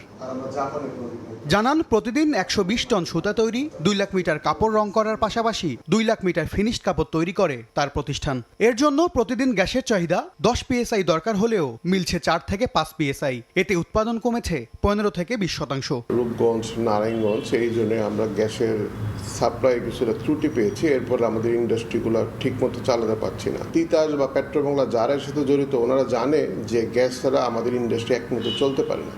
তাই ওনারাও নতুন সরকারের সাথে বসে যে গ্যাসের নিরবিচ্ছিন্ন সাপ্লাই আমাদেরকে নিশ্চিত করতে হবে, না হলে কিন্তু আমরা যেই পরিমাণ ড্যামেজ হয়েছি এবং যেই পরিমাণ সামনে আমাদের এগিয়ে যাওয়ার সম্ভাবনা আছে তা বাধাগ্রস্ত হবে। সপ্তাহ দুয়েক ধরে কমতে কমতে গেল 16 ফেব্রুয়ারি গ্যাসের সরবরাহ নামে শূন্যের কোটায়। টানা 12 ঘন্টা কারখানা বন্ধ রাখায় বড় অঙ্কের আর্থিক ক্ষতি গুনতে হয়েছে বলে দাবি এই শিল্প উদ্যোক্তার। আমরা দেখেছি আমাদের গ্যাসের প্রেসার শূন্যের কোঠায় নেমে গেছে। আমার মতো ফ্যাক্টরি যদি একদিন বন্ধ থাকে তাহলে আমার প্রায় 5 কোটি টাকার মতো প্রোডাকশন বন্ধ হয়। শিল্পাঞ্চলে গ্যাস সরবরাহ, বিতরণ ও সংযোগের দায়িত্বে থাকা রাষ্ট্রীয় প্রতিষ্ঠান তিতাস বলছে, কক্সবাজারের মহেশখালীতে স্থাপিত ভাসমান 2 এলএনজি টার্মিনালের একটিতে মেরামতের কাজ চলায় ঘাটতি তৈরি হয়েছে সরবরাহে। যে ডিমান্ড সে তুলনায় কিন্তু এখনো তো সরবরাহ কম, টোটাল সরবরাহ। তাহলে কি হচ্ছে, আপনার ডিমান্ড বেশি আছে, আপনি সরবরাহ করছেন কম, তাহলে লাইন প্যাক করার মতো কোনো সুযোগ কিন্তু আপনি পাচ্ছেন না। সেটা কখন হয়? বন্ধের দিনে যখন শিল্প কারখানা কিছু বন্ধ থাকে, ডিমান্ডটা কমে আসে, তখন আস্তে আস্তে লাইন প্যাকটা হয়, প্রেশারটা হাই হয়, কাস্টমাররা ভালো গ্যাসটা পায়। ধাপে ধাপে গ্যাসের চাপ বাড়ানো হলেও চট্টগ্রাম থেকে ঢাকা পর্যন্ত গ্যাসের লাইন পূর্ণ হতে সময় লাগবে আরও কয়েকদিন। ওয়ার্কিং ডেতে অলরেডি আমার ডিমান্ড ক্রিয়েট আছে, ডিমান্ড অলরেডি নিচ্ছে কাস্টমাররা, যাতে দেখা যাচ্ছে যে লাইন প্যাকটা হতে সমস্যা হচ্ছে বা লাইন প্যাকটা হতে সময় নিচ্ছে। এটা ডেফিনেটলি কয়েকদিন সময় লাগবে। ঘাটতি মোকাবিলায় প্রস্তুতি না রেখে টার্মিনাল রক্ষণাবেক্ষণের রুটিন ওয়ার্ক করাকে সমন্বয়হীনতার অভাব হিসেবে দেখছেন অর্থনীতিবিদরা, যার মাসুল গুনতে হচ্ছে ব্যবহারকারীদের। দুটো টার্মিনালের ব্যবস্থাপনা একটা বড় বিষয়, এবং ব্যবস্থাপনাটা এমন যেটা আমার সাপ্লাই চেইনে অব্যবস্থাপনা তৈরি না করে তার দিকে সরকার ভালোভাবে। আরেকটা জিনিস হচ্ছে, এই দুটোর ক্ষেত্রে যদি প্রাপ্যতা নিশ্চিত করা না যায় তাহলে এর অতিরিক্ত এক্সটেনশন কিভাবে করা সম্ভব সেটাও কিন্তু রাষ্ট্রের অতীব জরুরি, যদি শিল্পকে আমরা সামনের দিক এগিয়ে নিতে চাই। পেট্রোবাংলার তথ্য, দেশে দৈনিক গ্যাসের চাহিদা প্রায় 4200 মিলিয়ন ঘনফুট। এর মধ্যে ভাসমান 2 এলএনজি টার্মিনাল যোগান দেয় 1100 মিলিয়ন ঘনফুট। MS আরিফিন, সময় সংবাদ, ঢাকা। চলতি বছরের শুরু থেকে বিশ্ববাজারে ঊর্ধ্বমুখী দুগ্ধজাতীয় পণ্যের দাম। মঙ্গলবার প্রকাশিত জিডিটির ফেব্রুয়ারি দ্বিতীয় নিলামের তথ্য বলছে, দাম বেড়েছে 3.5% বেশি। সবচেয়ে বেশি বেড়েছে মাখনের দাম, তবে অপরিবর্তিত রয়েছে বাটার মিল্ক পাউডারের দর।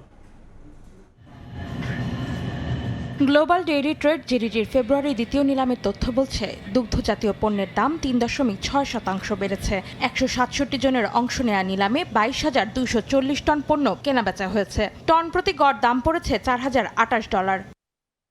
নিলামে ননিযুক্ত গুঁড়া দুধের দাম বেড়েছে 2.5%। টন প্রতি গড় মূল্য পৌঁছেছে $3,706। ননি ছাড়া গুঁড়া দুধের দাম 3% বেড়ে প্রতি টনের গড় মূল্য দাঁড়িয়েছে $2,973।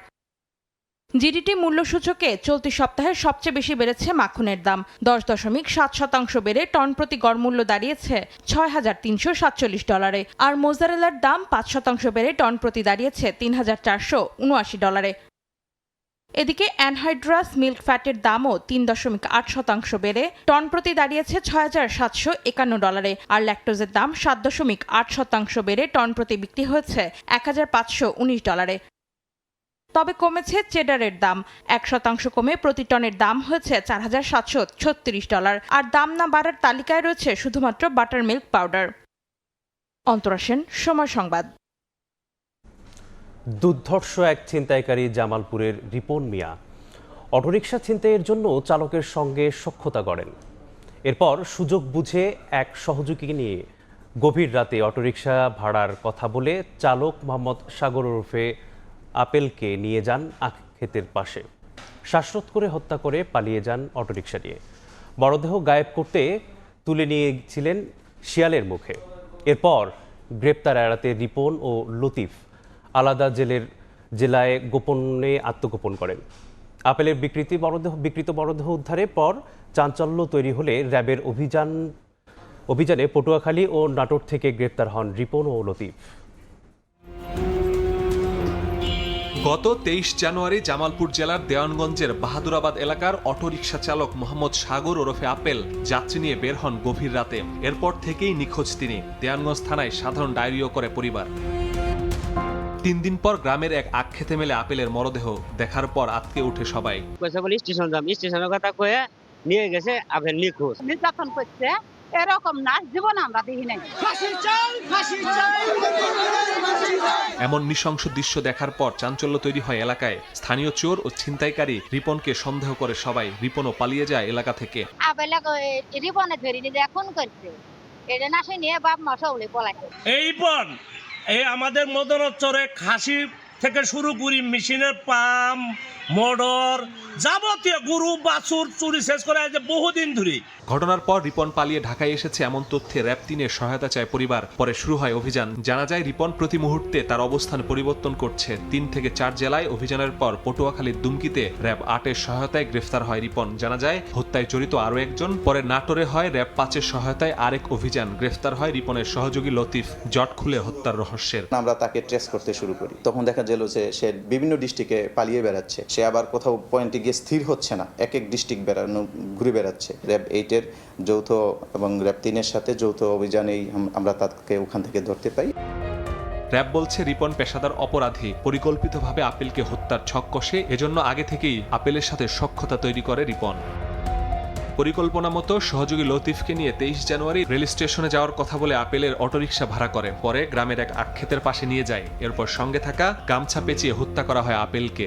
মরদেহ আখক্ষেতে ফেলে অটোরিকশা নিয়ে পালিয়ে যায় তারা। অটোরিকশাটা ছিনতাই করা, এর জন্যই সে তাকে হত্যা করে। চুরি ছিনতাই করেই তার কাইন্ড অফ একটা পেশা বলা যায়। সে ভালো কোনো কাজের সাথে জড়িত না এবং তার সাথে তার কিছু সাঙ্গপাঙ্গ এলাকায় আছে, তার ডেপুটি টাইপ। 2টি ছোট্ট শিশু আছে আপেলের। শিশুদের নিয়ে দিশেহারা তার স্ত্রী দৃষ্টান্তমূলক শাস্তি চায়। মাসুদুর রহমান, সময় সংবাদ, ঢাকা। মাদক ব্যবসায়ীকে ধরতে পুলিশকে সহযোগিতা করায় হাতুড়ি দিয়ে পিটিয়ে ও শ্বাসরোধ করে হত্যা করা হয় কলেজ ছাত্র আশরাফুলকে।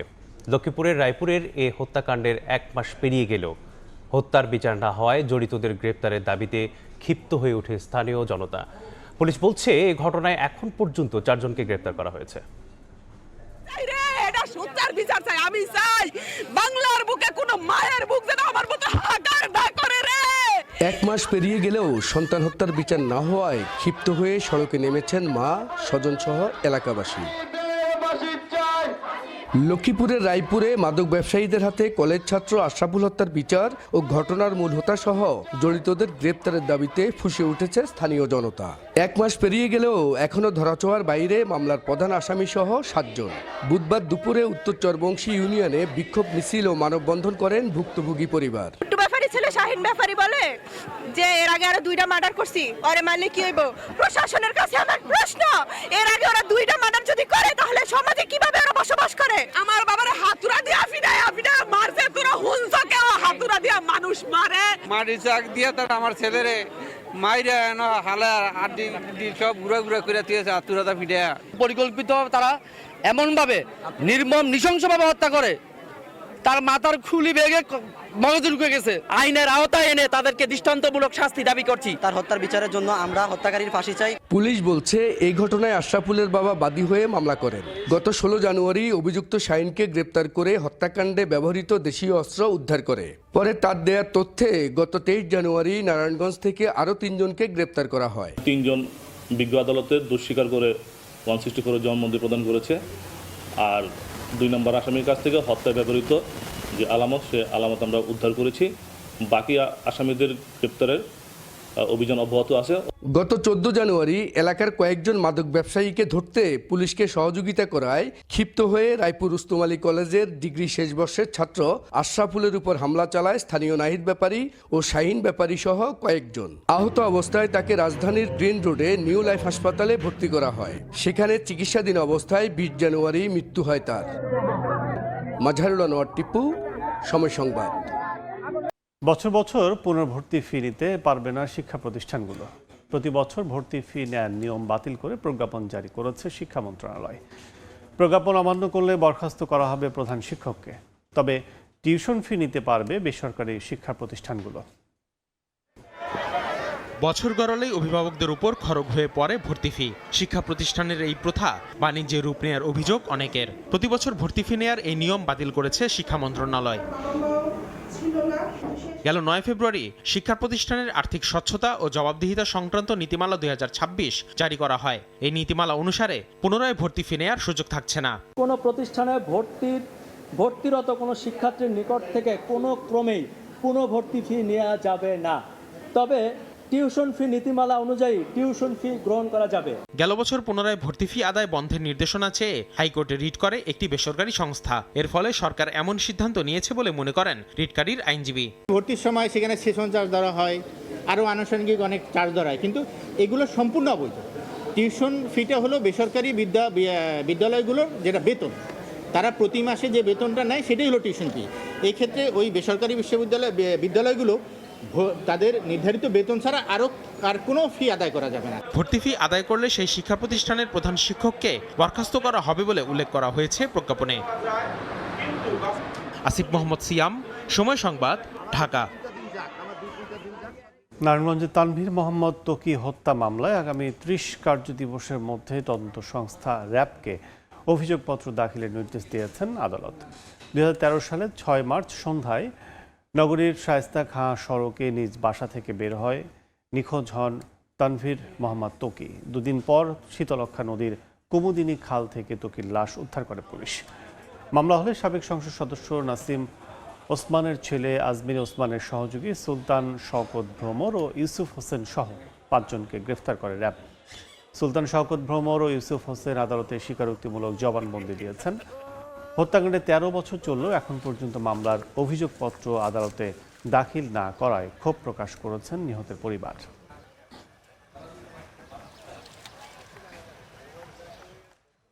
কক্সবাজার সমুদ্র সৈকতে ভেসে এলো অজ্ঞাত নারীসহ 2 জনের মরদেহ। পুলিশ জানায় বুধবার সকালে টেকনাফের লম্বরি ও মিঠা পানির ছাড় সৈকতে আলাদাভাবে ভেসে আসে মরদেহ দুটি। স্থানীয় জেলেরা দেখতে পেয়ে পুলিশে খবর দেয়। পরে মরদেহ সদর হাসপাতালে মর্গে পাঠানো হয়। অন্যদিকে ফরিদপুরের ভাঙ্গা থেকে অজ্ঞাত নারীর মরদেহ উদ্ধার করেছে পুলিশ। ভাঙ্গা উপজেলার আরিয়াল খাঁ নদী সংলগ্ন ঢাল থেকে মরদেহটি উদ্ধার করা হয়। পুলিশের ধারণা অন্য স্থান থেকে শ্বাসরোধে হত্যা করে ফেলে রেখে যায় দুর্বৃত্তরা। এছাড়া বরিশাল সদরের রায়পাশা করাপুর ইউনিয়নের একটি ক্ষেত থেকে বৃদ্ধের মরদেহ উদ্ধার করেছে পুলিশ। নিহতের মাথায় ধারালো অস্ত্রের আঘাতের একাধিক চিহ্ন রয়েছে।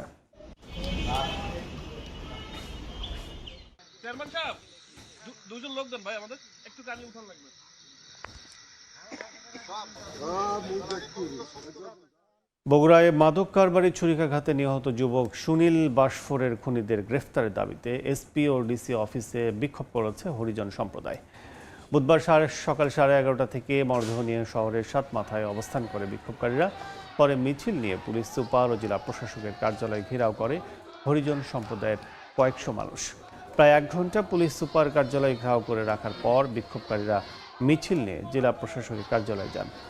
বিক্ষোভ থেকে খুনিদের গ্রেফতারে 24 ঘন্টার আলটিমেটাম দেওয়া হয়। পাশাপাশি দ্রুত বিচারের দাবিও জানানো হয়।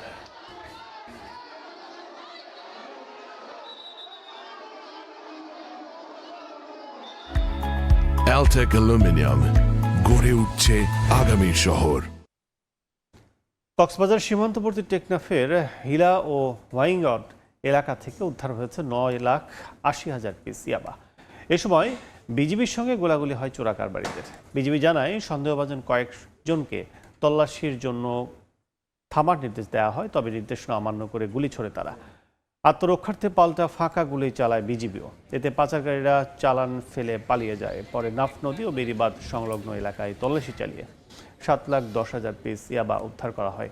এছাড়া হোয়াইংক্যাং এলাকার মনির ঘোনা থেকেও জব্দ করা হয় আরও 2,70,000 পিস ইয়াবা।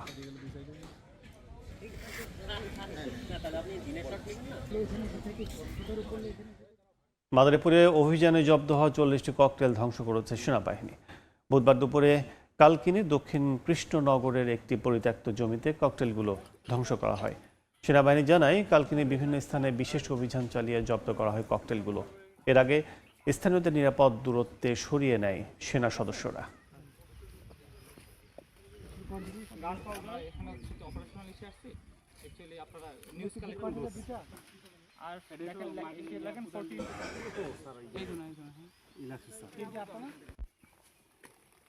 এই সবগুলো কি একসাথে এখন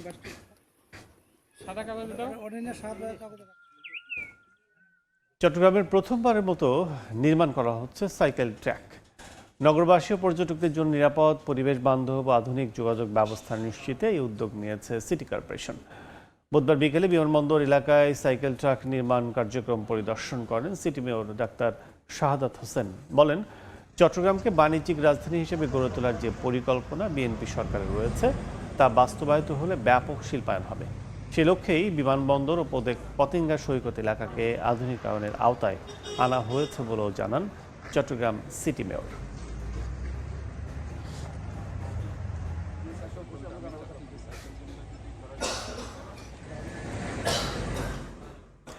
কিশোরগঞ্জের অষ্টগ্রামে স্কুল থেকে বাড়ি ফেরার পথে এক ছাত্রীর উপর হামলা চালিয়েছে মাদকাসক্ত এক যুবক। পুলিশ জানায়, বুধবার দুপুরে ওই স্কুল ছাত্রী বিদ্যালয় থেকে বাড়ি ফিরছিল। পথে উপজেলা পরিষদের সামনে রাস্তায় বিল্লাল হোসেন অতর্কিত কাঁচি দিয়ে তার গলায় আঘাত করে। পরে স্থানীয়রা উদ্ধার করে অষ্টগ্রাম উপজেলা স্বাস্থ্য কমপ্লেক্সে নিয়ে যায়। ঘটনার পর এলাকাবাসী অভিযুক্ত বিল্লালকে আটক করে পুলিশে দিয়েছে। হামলা শিকার ওই শিক্ষার্থী অষ্টগ্রাম সরকারি পাইলট উচ্চ বিদ্যালয়ের 8ম শ্রেণীর শিক্ষার্থী।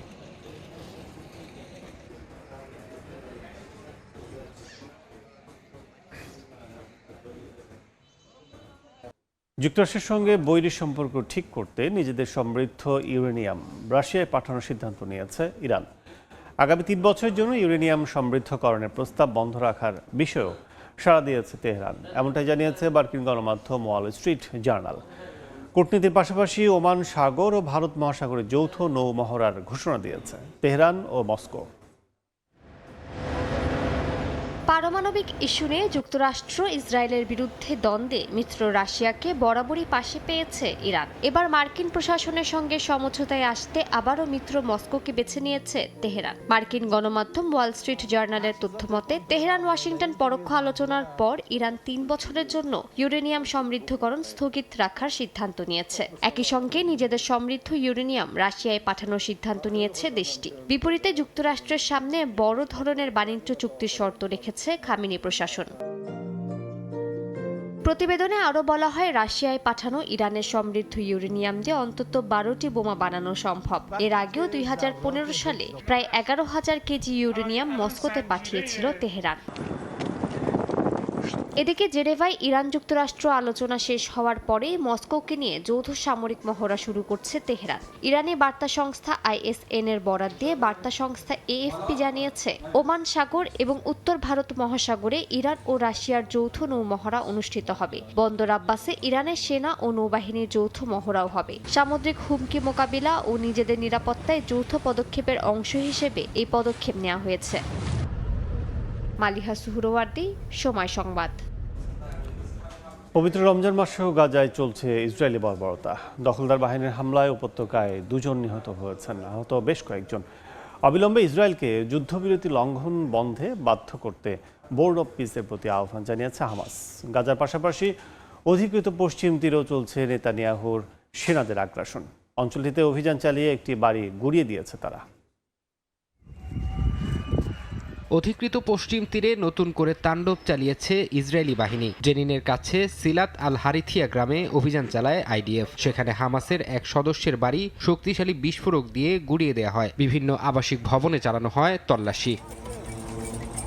এদিকে গাজা উপত্যকায় বুধবারও অব্যাহত ছিল ইসরায়েলি ড্রোন হামলা ও গোলাবর্ষণ। গাজার উত্তরাঞ্চলে ধ্বংস হয়ে যাওয়া নিজের বাড়ির অবস্থা দেখতে যাওয়ার পথে ড্রোন হামলায় প্রাণ হারিয়েছে এক শিশু। এছাড়া খান ইউনিসের বানি সুহেইলা এলাকায় গুলিতে প্রাণ গেছে এক যুবকের। গাজার মধ্য ও দক্ষিণাঞ্চলেও দখলদার বাহিনীর হামলায় আহত হয়েছেন আরও বহু ফিলিস্তিনি। ইসরায়েলি হামলার চেয়েও ভয়াবহ হয়ে দাঁড়িয়েছে গাজার বর্তমান চিকিৎসা ব্যবস্থা। উপত্যকার 18,500 মুমূর্ষ রোগী জরুরি ভিত্তিতে বিদেশে উন্নত চিকিৎসা নেয়ার অপেক্ষায় থাকলেও গত 2.5 সপ্তাহে রাফা ক্রসিং দিয়ে মাত্র 260 জনকে বের হওয়ার অনুমতি দিয়েছে ইসরায়েল। এদিকে ট্রাম্পের উদ্যোগে গঠিত বোর্ড অফ পিসের প্রথম সম্মেলনকে ঘিরে সরব হয়েছে হামাস। সংগঠনটির মুখপাত্র হাজেম কাশেম এক বিবৃতিতে বোর্ডের প্রতি আহ্বান জানিয়ে বলেছেন, তারা যেন অবিলম্বে ইসরায়েলকে যুদ্ধবিরতি লঙ্ঘন বন্ধ করতে বাধ্য করে। ফারহাদ চৌধুরী, সময় সংবাদ। কোনো চুক্তি ছাড়াই শেষ হয়েছে মার্কিন মধ্যস্থতায় রাশিয়া ইউক্রেন শান্তি আলোচনা। বুধবার জেনেভায় 2 ঘন্টা বৈঠক শেষে উভয় পক্ষই আলোচনায় অগ্রগতির দাবি করেছে। যুদ্ধবন্ধে শান্তি আলোচনার মধ্যে চলছে দুই পক্ষের পাল্টাপাল্টি হামলা। বুধবার দোনেৎস্কে রুশ হামলায় অন্তত 2 জন নিহত হয়েছেন। পাল্টা অভিযানে কয়েকজনের প্রাণহানির খবর পাওয়া গেছে। চলমান উত্তেজনার মধ্যেই সামরিক মহড়া চালিয়েছে ন্যাটো। ইউক্রেনের দোনেৎস্কে বুধবার ব্যাপক হামলা চালায় রুশ সেনারা। তাদের ড্রোন হামলায় স্থানীয় একটি তাপবিদ্যুৎ কেন্দ্রের কয়েকজন কর্মী নিহত হওয়ার খবর পাওয়া গেছে। জাপোরিঝিয়া অঞ্চলে আরেক আক্রমণে নারী ও শিশুসহ কয়েকজন আহত হয়েছেন। এছাড়া এসব হামলায় বেসামরিক স্থাপনায় ক্ষয়ক্ষতির দাবি করেছেন স্থানীয় গভর্নর। জবাবে কুর্স্ক ও জাপোরিঝিয়া অঞ্চলে পুতিন বাহিনীর অবস্থান লক্ষ্য করে পাল্টা হামলা চালিয়েছে ইউক্রেন। গুলি ও ড্রোন হামলায় কয়েকজনের প্রাণহানির খবর পাওয়া গেছে। ক্রাসনোদর অঞ্চলে ইউক্রেনীয় বাহিনীর হামলায় একটি তেল শোধনাগারে ভয়াবহ আগুন ছড়িয়ে পড়ে। রুশ কর্তৃপক্ষের দাবি, কয়েক ঘন্টার চেষ্টায় আগুন নিয়ন্ত্রণে আনা সম্ভব হয়েছে। এদিকে চলমান যুদ্ধ বন্ধে যুক্তরাষ্ট্রের মধ্যস্থতায় ইউক্রেন ও রাশিয়ার মধ্যে 2 দিনব্যাপী শান্তি আলোচনা শেষ হয়েছে। বুধবার জেনেভায় বৈঠক মাত্র 2 ঘন্টা স্থায়ী হয়। আলোচনার বিষয়বস্তু বা কোনো বিষয়ে ঐকমত্য হয়েছে কিনা সে সম্পর্কে রাশিয়া ও ইউক্রেন কোনো পক্ষই বিস্তারিত কিছু জানায়নি। ইউক্রেনের প্রেসিডেন্ট ভলোদিমির জেলেনস্কি জানিয়েছেন, রক্তক্ষয়ী যুদ্ধ বন্ধে মার্কিন মধ্যস্থতায় কিছু অগ্রগতি হলেও দোনেৎস্ক অঞ্চলের নিয়ন্ত্রণ এবং অধিকৃত ভূখণ্ডের ভাগ্য নিয়ে দুই পক্ষ এখনও অনড় অবস্থানেই আছে। ইউক্রেন ইস্যুতে ইউরোপের সঙ্গে রাশিয়ার বাড়তে থাকা উত্তেজনার মধ্যেই জার্মানিতে মহড়া চালিয়েছে ন্যাটো। বুধবারের এই মহড়ায় অংশ নেয় মিত্রবাহিনীর হাজার হাজার সেনা ও সামরিক যান। বাল্টিক সাগর অঞ্চলে রাশিয়ার হাইব্রিড যুদ্ধ এবং সমুদ্র তলদেশের অবকাঠামোতে হামলার হুমকি মোকাবিলায় এই শক্তি প্রদর্শন করা হচ্ছে। ফারহাদ চৌধুরী, সময় সংবাদ। পূর্ব প্রশান্ত মহাসাগর ও ক্যারিবীয় অঞ্চলে একাধিক মার্কিন হামলায় অন্তত 11 জন নিহত হয়েছেন। যুক্তরাষ্ট্রের সামরিক বাহিনী জানায়, মাদক পাচারের অভিযোগে বেশ কয়েকটি নৌযানে হামলা চালানো হয়। তবে নিহতদের মাদক পরিবহন কর্মকাণ্ডের সঙ্গে জড়িত থাকার কোনো প্রমাণ প্রকাশ করেনি মার্কিন সামরিক বাহিনী। হামলা বন্ধের আহ্বান জানিয়েছে জাতিসংঘ। স্থানীয় সময় সোমবার গভীর রাতে পূর্ব প্রশান্ত মহাসাগর ও ক্যারিবীয় সাগরে কয়েকটি জাহাজে হামলা চালায় মার্কিন সেনারা। এতে জাহাজে থাকা বেশ কয়েকজন হতাহত হন। যুক্তরাষ্ট্রের সামরিক বাহিনীর দাবি, নৌকাগুলো মাদক চোরাচালানের পরিচিত পথে চলছিল এবং সেগুলো মাদক পরিবহন কর্মকাণ্ডের সঙ্গে জড়িত। তবে এ বিষয়ে তারা সরাসরি জনসম্মুখে কোনো প্রমাণ দেখাতে পারেনি। গেল সেপ্টেম্বর থেকে ট্রাম্প প্রশাসন দক্ষিণ আমেরিকার উপকূলবর্তী জলসীমায় 40টিরও বেশি সামরিক অভিযান চালিয়েছে। বিভিন্ন হিসেব বলছে, অপারেশন সাউদার্ন স্পিয়ার নামে পরিচিত এসব হামলায় এখন পর্যন্ত নিহত হয়েছেন অন্তত 145 জন। আন্তর্জাতিক জলসীমায় এ ধরনের অভিযানের বৈধতা নিয়ে ইতিমধ্যে প্রশ্ন তুলেছে জাতিসংঘ ও বিভিন্ন আন্তর্জাতিক মানবাধিকার সংগঠন। আন্তর্জাতিক আইন বিশেষজ্ঞরা এসব হামলা অকার্যকর দাবি করে তা বন্ধের আহ্বান জানিয়েছেন। নিহত কয়েকজনের পরিবারের দাবি, তারা জেলে বা অস্থায়ী শ্রমিক ছিলেন। ইতিমধ্যে আইনি লড়াইও শুরু করেছেন তারা। বরকতুল্লাহ, সময় সংবাদ। গেল 8 মাসে পাকিস্তানের পাঞ্জাব পুলিশ 900 জনের বেশি মানুষকে হত্যা করেছে। বিচার বহির্ভূত এমন হত্যার অভিযোগে উত্তপ্ত হয়ে উঠেছে দেশটি। মানবাধিকার সংস্থা হিউম্যান রাইটস অফ পাকিস্তানের দাবি, আইন ভেঙে চলছে অভিযান। যদিও পাঞ্জাব পুলিশের বিশেষ ইউনিট ক্রাইম কন্ট্রোল ডিপার্টমেন্টের দাবি, অভিযানে সম্পত্তি সংক্রান্ত অপরাধ 60% বেশি কমেছে। পাকিস্তানের পাঞ্জাবে শিয়া সুন্নি উত্তেজনা, বিভিন্ন শহর থেকে আল কায়দা ও অন্যান্য সশস্ত্র গোষ্ঠীর সদস্য গ্রেপ্তার কেন্দ্র করে একের পর এক সহিংসতার ঘটনা ঘটছেই। আর এসব অপরাধ কঠোর হস্তে দমন করতে নানা পদক্ষেপ নিচ্ছে পুলিশ বাহিনী।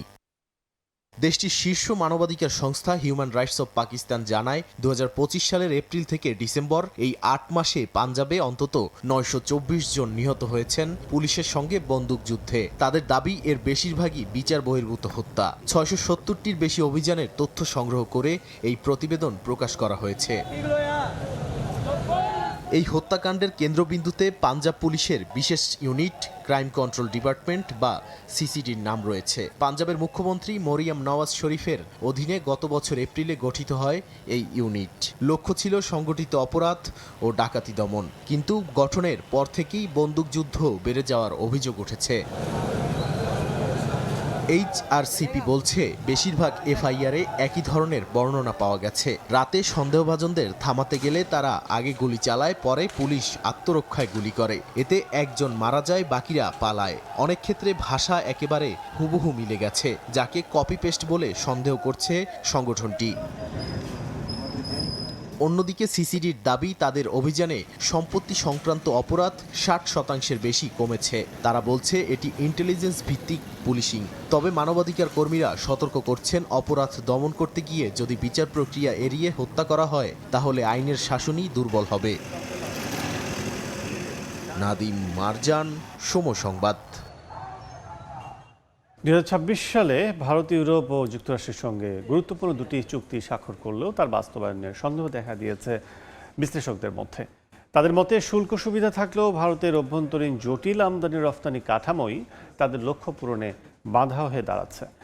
এই অবস্থায় ভারতের নিজস্ব কাস্টমস ব্যবস্থা, লজিস্টিক্স খরচ ও একের পর এক ধাপে জটিলতা কমিয়ে চুক্তিগুলো যথাযথ সুবিধা গ্রহণের পরামর্শ দিয়েছেন বিশ্লেষকরা।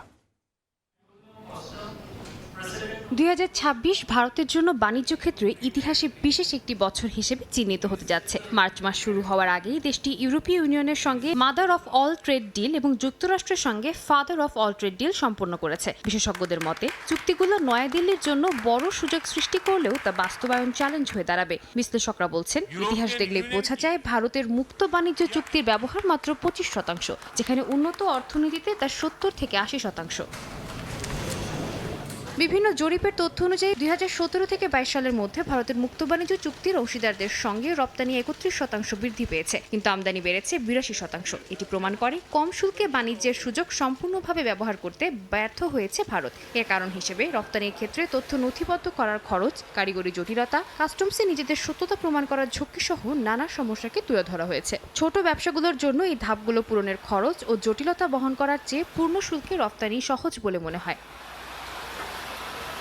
বিশ্লেষকরা মনে করেন ভারতে মুক্ত বাণিজ্য চুক্তির যথাযথ ব্যবহারের জন্য শুধু শুল্ক সুবিধা একা যথেষ্ট নয়। ভিয়েতনামের সফলতা দেখায় কাস্টমসের ধাপগুলোকে সহজ করা, উৎপাদনকারী প্রতিষ্ঠান, সরবরাহকারী এবং গ্রাহকদের মধ্যে যোগাযোগ আরও গভীর করা ও কম সরবরাহ খরচ সফল আমদানি রপ্তানি বাণিজ্যের মূল চাবিকাঠি। ভারত এখনও রপ্তানির ক্ষেত্রে সেমিকন্ডাক্টর বা উন্নত চিকিৎসা ডিভাইসের মতো জটিল যন্ত্রাংশ ও পণ্য আমদানি রপ্তানিতে মনোনিবেশ করায় সেখানে ছোট ব্যবসাগুলো ধোপে টিকছে না। এজন্য অপারেশনাল দক্ষতা, অবকাঠামো উন্নয়ন এবং নীতি সহজীকরণ জরুরি। বিশ্লেষকরা আরও বলছেন, এখন যে মুক্ত বাণিজ্য চুক্তিগুলো সম্পন্ন হয়েছে তাতে ভারতের প্রধান লক্ষ্য হবে বাস্তবায়ন সহজতর করা। এ কাজ রপ্তানি বৃদ্ধি, বিদেশি বিনিয়োগ আকর্ষণ এবং বছরে $1 ট্রিলিয়ন রপ্তানি লক্ষ্য অর্জনে সহায়ক হবে। চুক্তির ব্যবহার ও কার্যকর বাস্তবায়ন ছাড়া কেবল শুল্ক সুবিধা বাজারে শক্ত অবস্থান নিশ্চিত করতে পারবে না। সাদিয়া তাসনিম, সময় সংবাদ। যুদ্ধবিরতি চুক্তি স্বাক্ষরের পরও কম্বোডিয়া সীমান্তে থাই সেনারা অবস্থান করছে বলে অভিযোগ করেছেন প্রধানমন্ত্রী হুন মানেত। তিনি সীমান্ত নির্ধারণের জন্য যৌথ সীমান্ত কমিশনকে দ্রুততার সঙ্গে কাজ করার আহ্বান জানান। তবে থাইল্যান্ডের দাবি তাদের সেনাদের অবস্থান শান্তিপূর্ণ সমাধানের অংশ এবং তারা কোনো ভূখণ্ড দখল করছে না। থাইল্যান্ড কম্বোডিয়া যুদ্ধবিরতি স্বাক্ষর হলেও মাঠের চিত্র কিছুটা ভিন্ন। কম্বোডিয়ার প্রধানমন্ত্রী হুন মানেত অভিযোগ করে বলেছেন, গত বছরের সংঘর্ষের পরও থাইল্যান্ডের সেনারা কম্বোডিয়ার ভূখণ্ডে অবস্থান করছে। তিনি উল্লেখ করেন, কন্টেইনার ও সীমান্তে তারকাটা বসানোয় প্রায় 80,000 মানুষ এখনও বাড়ি ফিরতে পারেনি। শান্তি এবং স্থিতিশীলতা ফিরিয়ে আনতে তিনি যৌথ সীমান্ত কমিশন ব্যবহারের ওপর জোর দিয়েছেন, যা চুক্তি ও আন্তর্জাতিক প্রমাণের ভিত্তিতে কাজ করবে। মানেত আশা প্রকাশ করেছেন যে মার্কিন প্রেসিডেন্ট ডোনাল্ড ট্রাম্পের বোর্ড অফ পিস সীমান্তের উত্তেজনা কমাতে গুরুত্বপূর্ণ ভূমিকা রাখতে পারবে। বোর্ডটি মূলত গাজা শান্তি পরিকল্পনা তদারকি করতে তৈরি হয়েছিল, তবে এখন তা সীমান্ত বিরোধ নিরসনে আন্তর্জাতিক সংস্থা হিসেবে কাজ করতে পারে। তিনি স্পষ্ট জানান, কম্বোডিয়ার সংবিধান তাদের ভূখণ্ডে কোনো বিদেশি সামরিক ঘাঁটির অবস্থান সমর্থন করে না। আমরা স্পষ্টভাবে জানিয়েছি, আমাদের সংবিধান কোনো দেশের সামরিক ঘাঁটি অনুমোদন করে না। আমাদের সম্পর্ক সম্মান ও পারস্পরিক স্বার্থের ভিত্তিতে তৈরি। এদিকে থাইল্যান্ডের পররাষ্ট্র মন্ত্রণালয় জানিয়েছে, সীমান্তে পরিস্থিতি এখন স্থিতিশীল, স্থানীয় মানুষ স্বাভাবিক জীবন ফিরে পেয়েছে। তারা বলেছে, থাইল্যান্ডের সেনাদের অবস্থান শান্তিপূর্ণ সমাধানের অংশ এবং তারা কোনো ভূখণ্ড দখল করছে না। এছাড়া কম্বোডিয়ার তথ্য বিভ্রান্তি প্রতিহত করতে থাই পররাষ্ট্রমন্ত্রী প্যারিস ও জেনেভায় আন্তর্জাতিক সংস্থার সঙ্গে বৈঠক করবেন বলেও জানায় ব্যাংকক। সাদিয়া তাসনিম, সময় সংবাদ। বিশ্বের বিভিন্ন দেশে পবিত্র রমজান মাসকে স্বাগত জানিয়েছেন মুসলমানরা। ইন্দোনেশিয়া, পাকিস্তানে প্রথম তারাবিতে অংশ নেন লাখো মানুষ, দোয়া করেন বিশ্ব শান্তির জন্য। অন্যদিকে গাজা ও ইরাকে প্রথম রোজা শেষে ইফতার করেছেন মুসলমানরা। ইন্দোনেশিয়ার জাকার্তায় দক্ষিণ পূর্ব এশিয়ার বৃহত্তম মসজিদ ইস্তিকলালে বুধবার রাতে তিল ধারণের জায়গা ছিল না। ধর্মপ্রাণ হাজারো মুসল্লি এখানে প্রথম তারাবির নামাজে অংশ নেন, দোয়া করেন নিজ দেশ ও বিশ্ব শান্তির জন্য। পাকিস্তানের আকাশে বুধবার সন্ধ্যায় পবিত্র রমজান মাসের চাঁদ দেখা যাওয়ার পরপরই করাচি, লাহোর ও ইসলামাবাদের বড় বড় মসজিদে মুসল্লিরা ভিড় করতে শুরু করেন। লাখ লাখ মানুষ এদিন প্রথম তারাবির নামাজে শরিক হন। নামাজ শেষ হওয়ার পর বাজারগুলোতে উপচে পড়া ভিড় দেখা গেছে। রমজান ঘিরে আবেগঘন পরিবেশ ছিল ইরাকের মসুলে। 2017 সালে আইএসের সাথে যুদ্ধের সময় ধ্বংস হওয়া আল নুরি মসজিদে দীর্ঘ 9 বছর পর প্রথমবার ইফতার ও তারাবিহ আয়োজিত হয়েছে। এদিন রাজধানী বাগদাদেও বিভিন্ন মসজিদে নামাজ আদায় করেন মুসল্লিরা, পরে সবাই মিলে ইফতার করেন। পবিত্র রমজানের প্রথম দিন ধ্বংসস্তূপের মাঝেই ইফতার করেছেন গাজার ফিলিস্তিনিরাও। গাজা সিটির বিধ্বস্ত ভবনের সামনে দীর্ঘ টেবিল সাজিয়ে পরিবারগুলো একসঙ্গে ইফতার করে। ফারহাদ চৌধুরী, সময় সংবাদ। ইতালিতে 3 বছর মেয়াদী 5 লাখ শ্রমিক নেবার প্রথম ধাপের ক্লিক ডে শেষ হয়েছে। বুধবার 1,64,850 জনের কোটার এই পর্বে বিভিন্ন খাতে আবেদন সম্পন্ন হয়। কড়াকড়ি ও জটিল প্রক্রিয়ার কারণে আবেদন কম জমা হয়। এবার যোগ্য আবেদনকারীদের ভিসা পাওয়ায় সম্ভাবনা বাড়ছে বলে মনে করছেন প্রবাসী বাংলাদেশিরা। ইতালি থেকে হাসান মাহমুদের তথ্যচিত্রের রিপোর্ট। 2026 থেকে 2028 সালে 5 লাখ শ্রমিক নেবে ইতালি সরকার। এই প্রক্রিয়ার প্রথম ধাপে 1,64,850 জন শ্রমিকের কোটা নির্ধারণ করা হয়েছিল। বুধবার সেই প্রথম ধাপের ক্লিক ডে শেষ হয়েছে।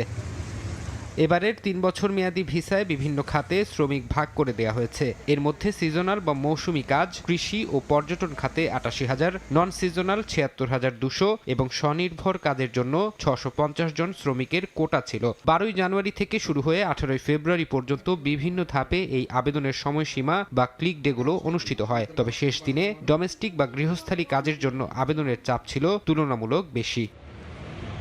ইমিগ্রেশন বিশেষজ্ঞরা বলছেন, এবার আবাসন সনদ বা রেসিডেন্স সংক্রান্ত কড়াকড়ি ও জটিল প্রক্রিয়ার কারণে অনেকেই আবেদন করতে পারেননি। যারা এই কঠিন ধাপগুলো পার করে আবেদনপত্র জমা দিয়েছেন তাদের ভিসা পাবার সম্ভাবনা অন্য যে কোনো সময়ের চেয়ে বেশি বলছেন প্রবাসী বাংলাদেশিরা। এবারের আবেদন প্রক্রিয়াটা খুব কঠিন ছিল এবং যারা সঠিক নিয়মে সঠিকভাবে আবেদন করতে পেরেছেন তারা অবশ্যই সাফল্যের মুখ দেখবেন। স্পন্সর ভিসার ক্ষেত্রে আপনার তুলনামূলকভাবে একটু সামান্য বেশি আবেদন জমা পড়েছে, যদিও আমরা এটাতে খুব খুশি। তবে ভিসা পাওয়ার এই সুযোগকে পুঁজি করে দালাল চক্র যেন সাধারণ মানুষকে বিভ্রান্ত করতে না পারে সেদিকে সতর্ক থাকার পরামর্শ দিয়েছেন সংশ্লিষ্টরা। এদিকে চলতি বছরের 31 ডিসেম্বরের মধ্যে পরবর্তী 1,65,000 শ্রমিকের জন্য আগাম ফর্ম পূরণ প্রক্রিয়াও শুরু হতে যাচ্ছে।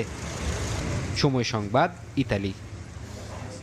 জাপানের ওয়াসাকার বাণিজ্যিক ও সাংস্কৃতিক প্রাণকেন্দ্র দোতনবরি, যেখানে প্রতিটি দিনই যেন শুরু হয় উৎসবের আবহ নিয়ে। নদীকেন্দ্রিক নগর পরিকল্পনা, আধুনিক বিনোদন ব্যবস্থা, ঐতিহ্যবাহী খাবার সংস্কৃতি এবং আলোকসজ্জায় ভরা রাত্রি জীবন, সব মিলে এটি শুধু একটি পর্যটন স্পট নয়, বরং ওয়াসাকার প্রাণ স্পন্দন। স্থানীয় বাসিন্দাদের নিত্যদিনের মিলন মেলা থেকে শুরু করে বিশ্বের নানা প্রান্ত থেকে যাওয়া পর্যটকদের পদচারণায় দিন রাত মুখর থাকে এই এলাকা। জাপান থেকে শাকিল মাহমুদের রিপোর্ট। মূলত দোতনবরী নদীকে ঘিরেই গড়ে উঠেছে দোতনবরী শহর। প্রায় 1.5 কিলোমিটার দীর্ঘ দোতনবরী রিভার ওয়াক। নদীর দুই তীর জুড়ে নির্মিত এই মনোরম পদচারণার পথ দিনে শান্ত ও আরামদায়ক পরিবেশ দেয়, আর সন্ধে নামলেই ঝলমলে আলোয় রূপ নেয় এক প্রাণবন্ত উৎসব মঞ্চে। নদীর পানিতে প্রতিফলিত নিয়ন আলোর ঝলমলে দৃশ্য, যা পর্যটকদের মুগ্ধ করে। এখানে হাঁটতে হাঁটতে দর্শনার্থীরা উপভোগ করেন শহরের সৌন্দর্য, সেতুর নকশা এবং নদীর স্নিগ্ধতা, যা একসঙ্গে তৈরি করে এক অন্যরকম অভিজ্ঞতা। নদী তীর জুড়ে রয়েছে অসংখ্য রেস্তোরাঁ, ক্যাফে ও স্ট্রিট ফুডের দোকান, যেখানে ওসাকার ঐতিহ্যবাহী অক্টোপাস বল সহ বিভিন্ন সামুদ্রিক ও জাপানি খাবার পরিবেশন করা হয়। খাবারের সুগন্ধ আর মানুষের কোলাহলে পুরো এলাকা হয়ে ওঠে প্রাণচঞ্চল। রাস্তার পাশে শিল্পীদের গান, বাদ্যযন্ত্রের সুর এবং বিভিন্ন পরিবেশনা এই স্থানকে রূপ দেয় এক উন্মুক্ত সাংস্কৃতিক অঙ্গনে। নদীর পাশে অবস্থিত বিখ্যাত গ্লিকো চলন্ত মানুষের সাইনবোর্ড, যা দোতনবরীর প্রতীক হিসেবে এবং পর্যটকদের জন্য জনপ্রিয় ছবি তোলার স্থান। দোতনবরীর আরেকটি প্রধান আকর্ষণ হলো নদীতে নৌ ভ্রমণ, যেখানে প্রায় 20 মিনিটের ভ্রমণে দেখা যায় আলোকিত শহরের ভিন্ন ভিন্ন রূপ। পানির উপর ভেসে থেকে উপভোগ করা যায় সেতু, ভবন আর ব্যস্ত রাত্রি জীবনের দৃশ্য। তার পাশে অবস্থিত 77 মিটার উচ্চতার এবিসি টাওয়ার ফেরিস হুইল, যেখান থেকে পুরো নদী ও নগর দৃশ্য ধরা দেয় বিস্তৃত পরিসরে। একই ভবনে রয়েছে জনপ্রিয় জাপানের ডিসকাউন্ট স্টোর ডন কুইজিট। কেনাকাটা, বিনোদন, খাবার ও নদী ভ্রমণ সহ সব মিলিয়ে দোতনবরী নদীবর্তী এলাকা সত্যি ওসাকার স্পন্দন, যেখানে প্রতিটি মুহূর্তেই অনুভূত হয় উৎসবের আমেজে। শাকিল মাহমুদ, সময় সংবাদ, জাপান। যুক্তরাষ্ট্রের ক্যালিফোর্নিয়ার লেক তোহোর কাছে সিয়েরা নেভাদা পর্বতমালায় তুষার ধসে 8 স্কিয়ারের মৃত্যু হয়েছে। নেভাদা কাউন্টি শেরিফের দপ্তর জানায়, স্থানীয় সময় মঙ্গলবার ক্যাসেল পিক নামের এলাকায় তুষার, পাথর ও বরফের ঢলে তারা চাপা পড়েন। বৈরী আবহাওয়ার মধ্যেই প্রায় 50 জন উদ্ধারকর্মী অভিযান চালিয়ে 6 জনকে জীবিত উদ্ধার করেন, তবে এখনও 1 জন নিখোঁজ রয়েছেন। এদিকে ব্যাপক তুষারপাতের কবলে পড়েছে রোমানিয়া। রাজধানী বুখারেস্টে 16 ইঞ্চি তুষারপাতের ফলে বন্ধ হয়ে গেছে গণপরিবহন। মহাসড়কগুলোতে শত শত যানবাহন আটকে পড়ায় স্থবির হয়ে পড়েছে যোগাযোগ ব্যবস্থা। 2.5 শতাধিক শহরে বিদ্যুৎ ব্যবস্থা পুরোপুরি ভেঙে পড়েছে। দেশটির জ্বালানি মন্ত্রী জানিয়েছেন, 1 লাখের বেশি বাড়িঘরে বিদ্যুৎ সংযোগ বিচ্ছিন্ন অবস্থায় রয়েছে।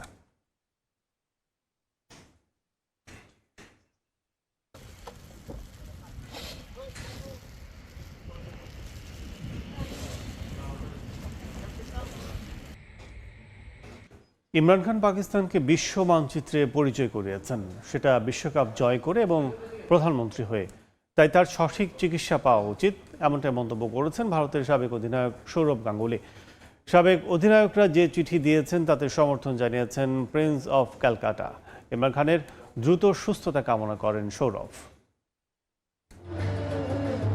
পাকিস্তান ক্রিকেটে ইমরান খান এক অবিচ্ছেদ্য নাম, যার হাত ধরে দেশটি প্রথমবার স্বাদ পেয়েছে বিশ্বকাপ জয়ের। অক্সফোর্ড গ্র্যাজুয়েট ইমরান খান তখন ছিলেন ক্রিকেট বিশ্বের আইকন, যার স্টাইল অনুকরণ করতেন তরুণরা। সময়ের পরিক্রমায় যোগ দিয়েছেন রাজনীতিতে, হয়েছিলেন পাকিস্তানের প্রধানমন্ত্রীও, যে কারণে কঠিন সময়ের মধ্য দিয়ে যেতে হচ্ছে পাকিস্তানের সাবেক অলরাউন্ডারকে। দীর্ঘ সময় ধরে আছেন কারাগারে। কদিন আগে খবর চাওয়া হয়েছিল মারা গেছেন ইমরান খান, তবে মারা না গেলেও কঠিন শারীরিক অবস্থার মধ্য দিয়ে যাচ্ছেন বিশ্বকাপ জয়ী অধিনায়ক। স্থানীয় গণমাধ্যমের খবরে জানা যায়, এক চোখের আলো হারিয়ে ফেলছেন ইমরান খান। যে খবর শুনে বিশ্বের বিভিন্ন দেশের সাবেক 14 অধিনায়ক পাকিস্তান সরকারের কাছে চিঠি দিয়েছেন তার সঠিক চিকিৎসার ব্যবস্থা করতে। অধিনায়কের এমন অবস্থায় চরম শত্রু মুখ বন্ধ করে রাখেনি। ভারতের সাবেক অধিনায়ক সৌরভ গাঙ্গুলিও একই দাবিতে এগিয়ে এসেছেন, পাকিস্তানকে বিশ্ব দরবারে পরিচয় করিয়ে দিতে যার এত অবদান, তার কেন এমন দশা হবে। অধিনায়করা যা করে আসছেন তা ঠিক করেছেন। ইমরান খান পাকিস্তানকে বিশ্ব মানচিত্রে পরিচয় করিয়েছেন বিশ্বকাপ জয়ের মাধ্যমে এবং প্রধানমন্ত্রী হওয়ার মধ্য দিয়ে। তিনি কিংবদন্তি। অবশ্যই তার সুচিকিৎসা পাওয়া উচিত। রাজনীতি ভিন্ন বিষয়, কিন্তু সুচিকিৎসা তো পাওয়া উচিতই। আমি আশা করব পাকিস্তান সরকার তার সঠিক চিকিৎসার ব্যবস্থা করবেন। পাকিস্তানের বর্তমান ক্রিকেট নিয়েও কথা বলেন সৌরভ গাঙ্গুলি। প্রথম ম্যাচে ভারতের কাছে ধরাশয়ী হয়েছে পাকিস্তান। এই বিশ্বকাপে পাকিস্তানের সঙ্গে ভারতের আর দেখা হবে কিনা সে বিষয়েও মত দেন গাঙ্গুলি। পাকিস্তান ক্রিকেটের গৌরবময় অতীত আছে, যেখানে জাভেদ মিয়াঁদাদ, ওয়াসিম আকরাম, শোয়েব আখতার, ইনজামামরা খেলতো। সাময়িক খারাপ সময় যাচ্ছে, তবে তারা ঘুরে দাঁড়াবে। এই বিশ্বকাপে আবার দেখা হতে হলে আগে পাকিস্তানকে ভালো খেলতে হবে। পরবর্তী ম্যাচগুলোতে পাকিস্তানকে চাপ না নিয়ে নির্ভরভাবে খেলার পরামর্শ দিলেন ভারতীয় সাবেক অধিনায়ক। তারেক হাসান শিমুল, সময় সংবাদ। বাংলাদেশে এসেছেন জার্মান দলের সাবেক তারকা ফুটবলার মেসুত ওজিল। তুরস্কের প্রেসিডেন্টের ছেলে বিলাল এরদোয়ানের সঙ্গে টিকা প্রজেক্টের অধীনে ঢাকা বিশ্ববিদ্যালয়ের মেডিকেল সেন্টার নির্মাণ উদ্বোধন অনুষ্ঠানে উপস্থিত ছিলেন তুর্কি বংশোদ্ভূত এই ফুটবলার। কাছ থেকে তার দেখা পেয়েছে উচ্ছ্বসিত ভক্তরা। আজ রোহিঙ্গা ক্যাম্পে ইফতার করে রাতে বাংলাদেশ ছাড়বেন ওজিল।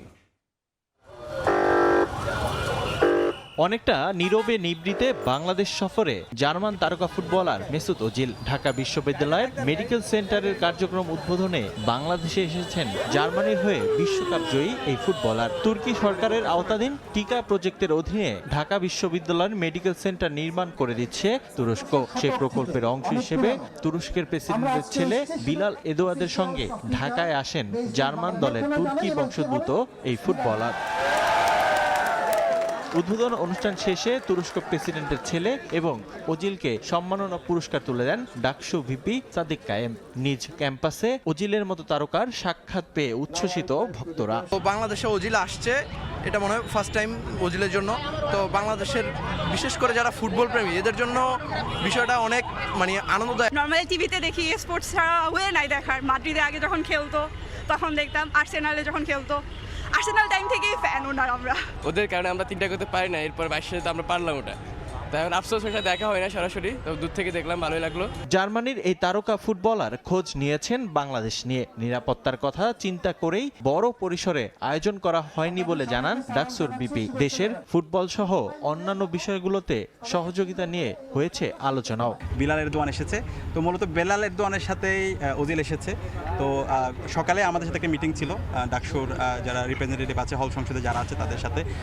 ওইখানে আমরা আমাদের ভাবনা, যোদ্ধের ভাবনাগুলো আমরা শেয়ার করেছি। আমাদের জুলাই বিপ্লব পরবর্তী নতুন যে অবারিত সম্ভাবনা এবং স্পোর্টস নিয়ে আমাদের ভাবনা, কালচার নিয়ে আমাদের ভাবনা, এবং সব মিলে একসাথে কীভাবে তার্কি এবং বাংলাদেশের ফ্রেন্ডশিপটা কীভাবে আরও শক্তিশালী করা যায় সেটা নিয়ে আমরা আলাপ করেছি। 2023 সালে তুর্কি ক্লাব ইতামুল বাসাক শেহরির হয়ে খেলার সময় ফুটবল থেকে অবসর নেন ওজিল। 2025 সালে তুর্কি প্রেসিডেন্ট রিসেপ তাইয়েপ এরদোয়ানের জাস্টিস অ্যান্ড ডেভেলপমেন্ট পার্টির বোর্ড মেম্বার হিসেবে রাজনীতি শুরু করেন এই তুর্কি বংশোদ্ভূত ফুটবলার।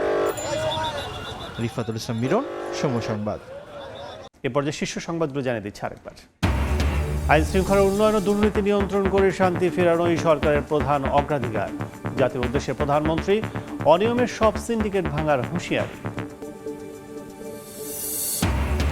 প্রধানমন্ত্রীর সভাপতিত্বে মন্ত্রিসভার প্রথম বৈঠক। বাজার নিয়ন্ত্রণ ও রমজানে বিদ্যুৎ সরবরাহ স্বাভাবিক রাখার নির্দেশনা।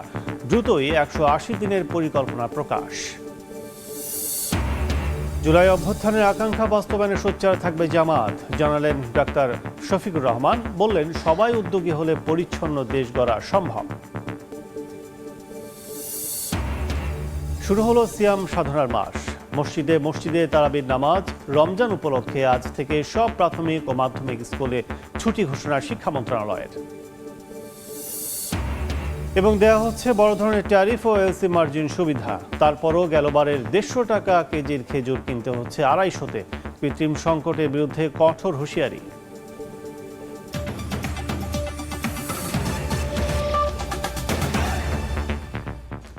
এই ছিল ভোরের সময়। সকালের সময়ের সঙ্গে থাকবেন মিসবাউল আলিফ। ধন্যবাদ কাজল। সকালের সময় নিয়ে আসছি কিছুক্ষণ পর, সঙ্গেই থাকুন সময়ের।